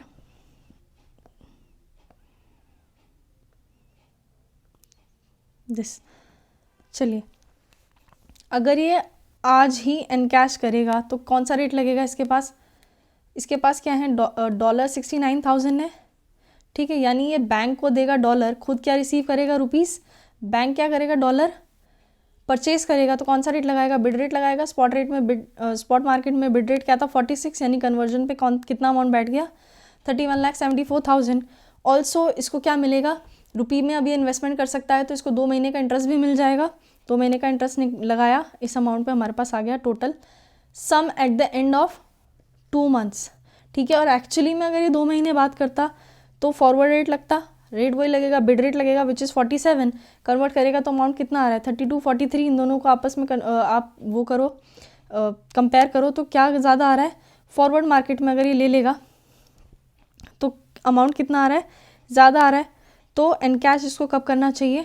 2 months later. और उसको क्या मिलेगा? इस चीज़ का बेनिफिट मिल जाएगा जो फॉरवर्ड रेट में चेंज आया है। एक चीज़ ध्यान रखना है, यहाँ पे हमने इंटरेस्ट क्यों लगाया? आप बोलोगे ऐसा भी हो सकता है कि उसने इन्वेस्टमेंट ना करी हो या कर दी हो। बात समझने की कोशिश करो। ये जो अमाउंट है ये आज का अमाउंट है। ये अमाउंट कब का है? टुडे। अगर ये एनकैश कर लेता है आज, ये अमाउंट आज का है, ये अमाउंट है 2 महीने बाद का, तो ये तो पैरिटी पे है ही नहीं ना यार। इसको इसके बराबर बनाने के लिए इसमें 2 महीने का जो टाइम पीरियड है उसका भी बेनिफिट होना चाहिए ना। उसमें भी तो कुछ फ्यूचर वैल्यू उसकी भी तो निकलनी चाहिए ना। इसकी भी तो 2 महीने बाद की फ्यूचर वैल्यू पता होनी चाहिए ना, तभी तो ये दोनों पैरिटी पे आएंगे ना अमाउंट। तो 2 महीने की फ्यूचर वैल्यू निकालने के लिए तब भी आप इंटरेस्ट ही निकालोगे। ठीक है ना, 2 महीने बाद की फ्यूचर वैल्यू निकालने का मतलब यही है ना कि इंटरेस्ट ऐड करना है उसमें। कर लिया इंटरेस्ट ऐड। हम यही मानेंगे अपॉर्चुनिटी गेन है ये, जो आज इसको स्पॉट मार्केट में अगर ये इनकैश कर रहा है अमाउंट, तो हम मान लेंगे इसको रुपीज़ रिसीव हो जाएंगे। और क्योंकि रुपी इन्वेस्टमेंट पे क्या चल रहा है? इंटरेस्ट इसको मिल रहा है, तो हम ये मान के चलेंगे कि इसको एक अपॉर्चुनिटी गेन है। अपॉर्चुनिटी लॉस तो कब हो रही है? जब 2 महीने बाद ये एनकैश कर रहा है, यानी कोई इंटरेस्ट इसको तब रिसीव नहीं हो रहा, हमने कोई इंटरेस्ट निकाला भी नहीं है। ठीक है, और ना कोई अपॉर्चुनिटी लॉस उसमें से माइनस किया। क्यों? पैरिटी पे लाने के लिए हमने आज वाला जो अमाउंट है उसमें हमने इंटरेस्ट ऐड करके उसको 2 महीने बाद का अमाउंट बना दिया, यानी कि हमने क्या बोला, एंड कैश आज कर लिया रुपीज़ में, बट उस पर फिर इंटरेस्ट लगा के 2 महीने बाद का अमाउंट जो बन गया वो कितना बन गया, 32,26,900। और 2 महीने बाद ही करते तो कितना अमाउंट मिलता, 2 महीने बाद इतना अमाउंट मिलता। ये भी 2 महीने बाद का ही अमाउंट है और ये वाला भी 2 महीने बाद का ही अमाउंट है, यानी कि अब ये पैरिटी पे है और ये कंपेरेबल है, ठीक है ना।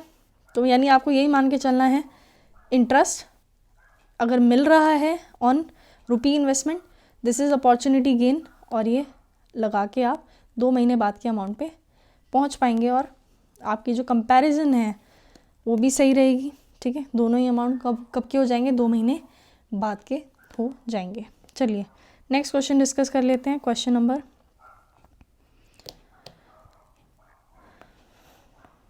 12, ठीक है। क्वेश्चन नंबर 12 डिस्कस करते हैं। क्वेश्चन नंबर 12 में क्या दिया है, G limited importing goods worth $2 million requires 90 days to make the payment, ठीक है ना। द ओवरसीज सप्लायर ने क्या ऑफर किया है कि आप 60 डेज तक तो फ्री क्रेडिट पीरियड आपको दे रहा है, बट इसने क्या बोला, 90 डेज में पेमेंट करूंगा, यानी कि एडिशनल क्रेडिट पीरियड अगर आपको चाहिए 30 डेज का तो कितना इंटरेस्ट लगेगा, for that 30 days 8% per annum के रेट से इंटरेस्ट मैं चार्ज करूंगा। मतलब 60 दिन के अंदर अगर आप पेमेंट कर देते हो तो आपके ऊपर कोई इंटरेस्ट नहीं लगाया जाएगा, लेकिन अगर आप 90 डेज पे पेमेंट करते हो तो 60 दिन का तो कोई इंटरेस्ट नहीं लगाऊंगा, बट बाकी के बच्चे जो 30 दिन है उस पर 8% के रेट से 8% पर एनम के रेट से मैं इंटरेस्ट चार्ज करूँगा।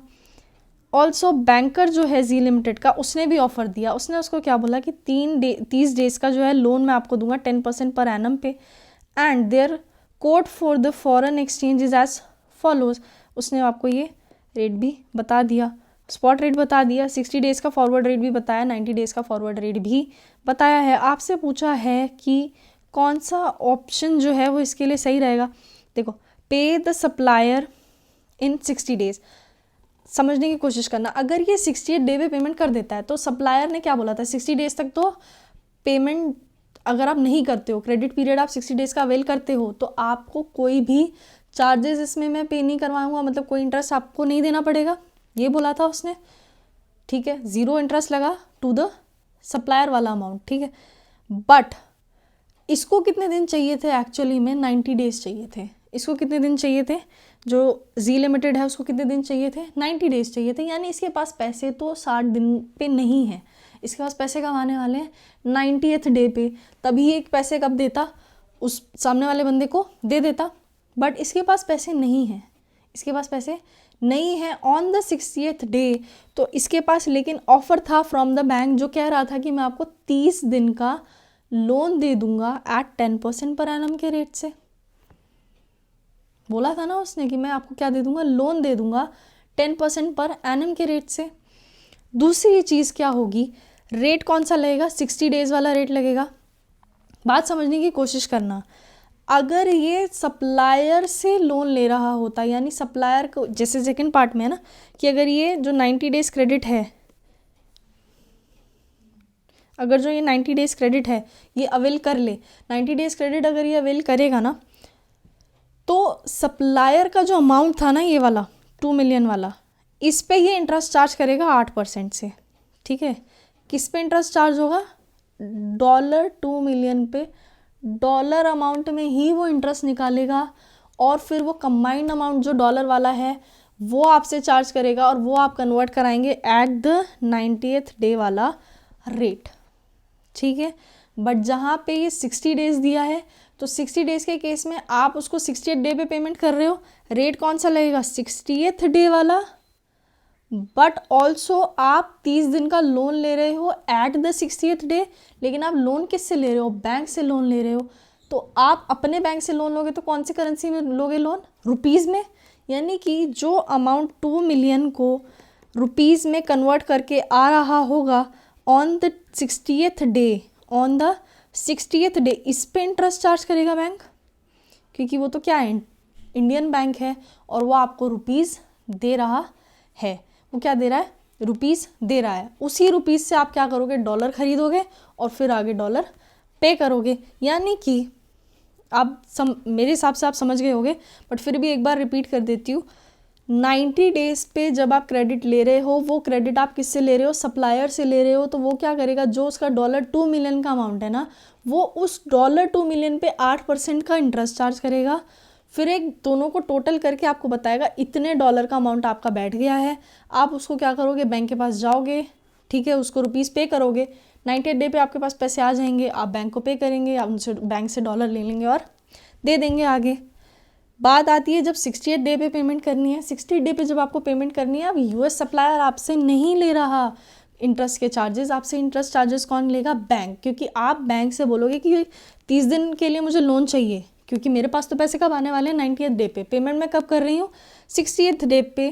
तो जब आप 60th डे पे पेमेंट कर रहे हो तो आपके वो 30 दिन का लोन चाहिए। जब वो 30 दिन का लोन दे रहा है तो वो किस अमाउंट का लोन देगा, रुपीज़ में आपको लोन देगा।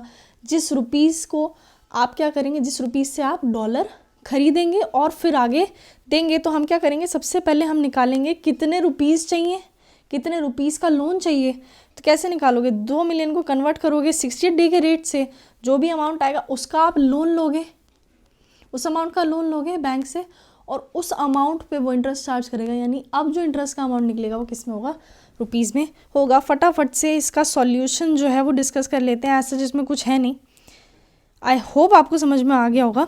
कुछ करने वाला ऐसा कुछ भी नहीं था इसमें। Question number was 12th। Okay, अगर हम 68 डे पे पेमेंट करें तो मैंने क्या बोला, रेट कौन सा लगेगा, 68 डे वाला। This is the rate.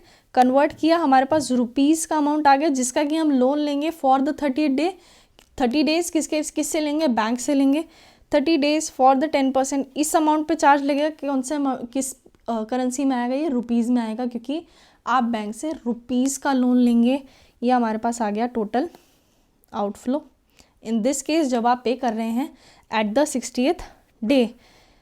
Also when you are availing the credit for 90 days, तो आपको अब देखो अमाउंट पेएबल था तो आपके पास 2 मिलियन, ठीक है, और उस पर वो इंटरेस्ट लगा के अब वो टोटल यूएसडी का ही अमाउंट बताएगा। ये आपका प्रिंसिपल था, इसमें मैंने इतना इंटरेस्ट ऐड किया, ये आपका टोटल अमाउंट बन गया। अब ये वाला जो टोटल अमाउंट है इसे आप कन्वर्ट कराएंगे और ये आपका पेबल बन जाएगा। आई होप आपको समझ में आया हो कि जब सप्लायर लगा रहा है तो वो डॉलर को ही ऐड करके आपको एक अमाउंट बताएगा जिसको कि आपको 98 डे पे कन्वर्ट करके पे करना पड़ेगा। और जब आप खुद से 60 डे पे पेमेंट कर रहे हो और अपने बैंक से लोन अवेल कर रहे हैं तो आपको क्या करना पड़ेगा, जितने भी आपको आज चाहिए डॉलर्स, ठीक है, वो आपको आज के रेट पे कन्वर्ट करने पड़ेंगे। आपको पता चलेगा कि इतने रुपीज़ हमें चाहिए फॉर परचेजिंग $2 मिलियन, इतना ही आप लोन लेंगे फ्रॉम द बैंक और इस पे ही इंटरेस्ट चार्ज करके बैंक आपसे टोटल आउटफ्लो आपका निकल के आ जाएगा।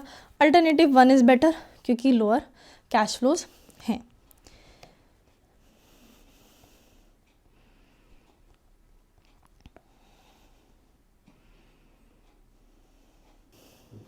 अभी क्वेश्चन नंबर 13 है विच इज़ ऑफ आर्बिट्रेज। तो ये हम कल समझते हैं, ठीक है ना, क्योंकि इसमें है थोड़ी समझने वाली चीज़ें भी। और अगर आप फ्रेशली स्टार्ट करेंगे विद द नेक्स्ट वीडियो तो आपको ये चीज़ें ज़्यादा अच्छे से समझ में आएंगी। और arbitrage for the chapter forex बहुत इंपॉर्टेंट भी है, तो ये हम कल डिस्कस करते हैं। आज मैंने आपको क्वेश्चन नंबर 1 से लेकर 13 तक कराए हैं। मैंने आपको इन डिटेल ही कराया है सब, मैंने कोई शॉर्टकट में आपको क्वेश्चन नहीं सॉल्व करवाया है। लॉजिक मैंने सबके बताए हैं। आपको कहीं पे भी कुछ चीज़ नहीं समझ में आई है, I am again requesting you, आप प्लीज़ मैसेज करना मुझे इंस्टाग्राम पे, मैं आपको डेफिनेटली रिजॉल्व करके दूंगी आपका डाउट। फ़िलहाल जितने क्वेश्चंस किए हैं एक बार बाय हैंड खुद भी करना, उसके बाद ही नेक्स्ट वीडियो देखना। क्वेश्चंस इसमें बहुत सारे हैं और सारे क्वेश्चंस अलग ही हैं। आपने अब तक भी देखा होगा, एक भी क्वेश्चन ऐसा नहीं था जिसमें मैं ये बोल पाई हूँ कि ये सेम है और आप कर लेना खुद, ठीक है ना। क्वेश्चन बहुत सारे हैं और सारे क्वेश्चन अलग हैं, सब में कुछ ना कुछ पॉइंट है, सब में मैंने वो पॉइंट भी आपको मेंशन कराया है। आप लोग बहुत अच्छे से वीडियो सुन ली होगी अगर आपने, आप करना क्वेश्चन खुद, आपसे सॉल्व हो जाएंगे। एक बार खुद से क्वेश्चन ज़रूर सॉल्व करना नेक्स्ट वीडियो देखने से पहले। वीडियो पसंद आई हो, क्वेश्चंस आपको समझ में आए हो तो प्लीज़ चैनल को सब्सक्राइब करना, कमेंट्स में ज़रूर बताना जो भी आपका फीडबैक है, मोस्ट वेलकम। एंड चलिए आज के लिए इतना ही, नेक्स्ट वीडियो में हम आगे के क्वेश्चंस डिस्कस करेंगे।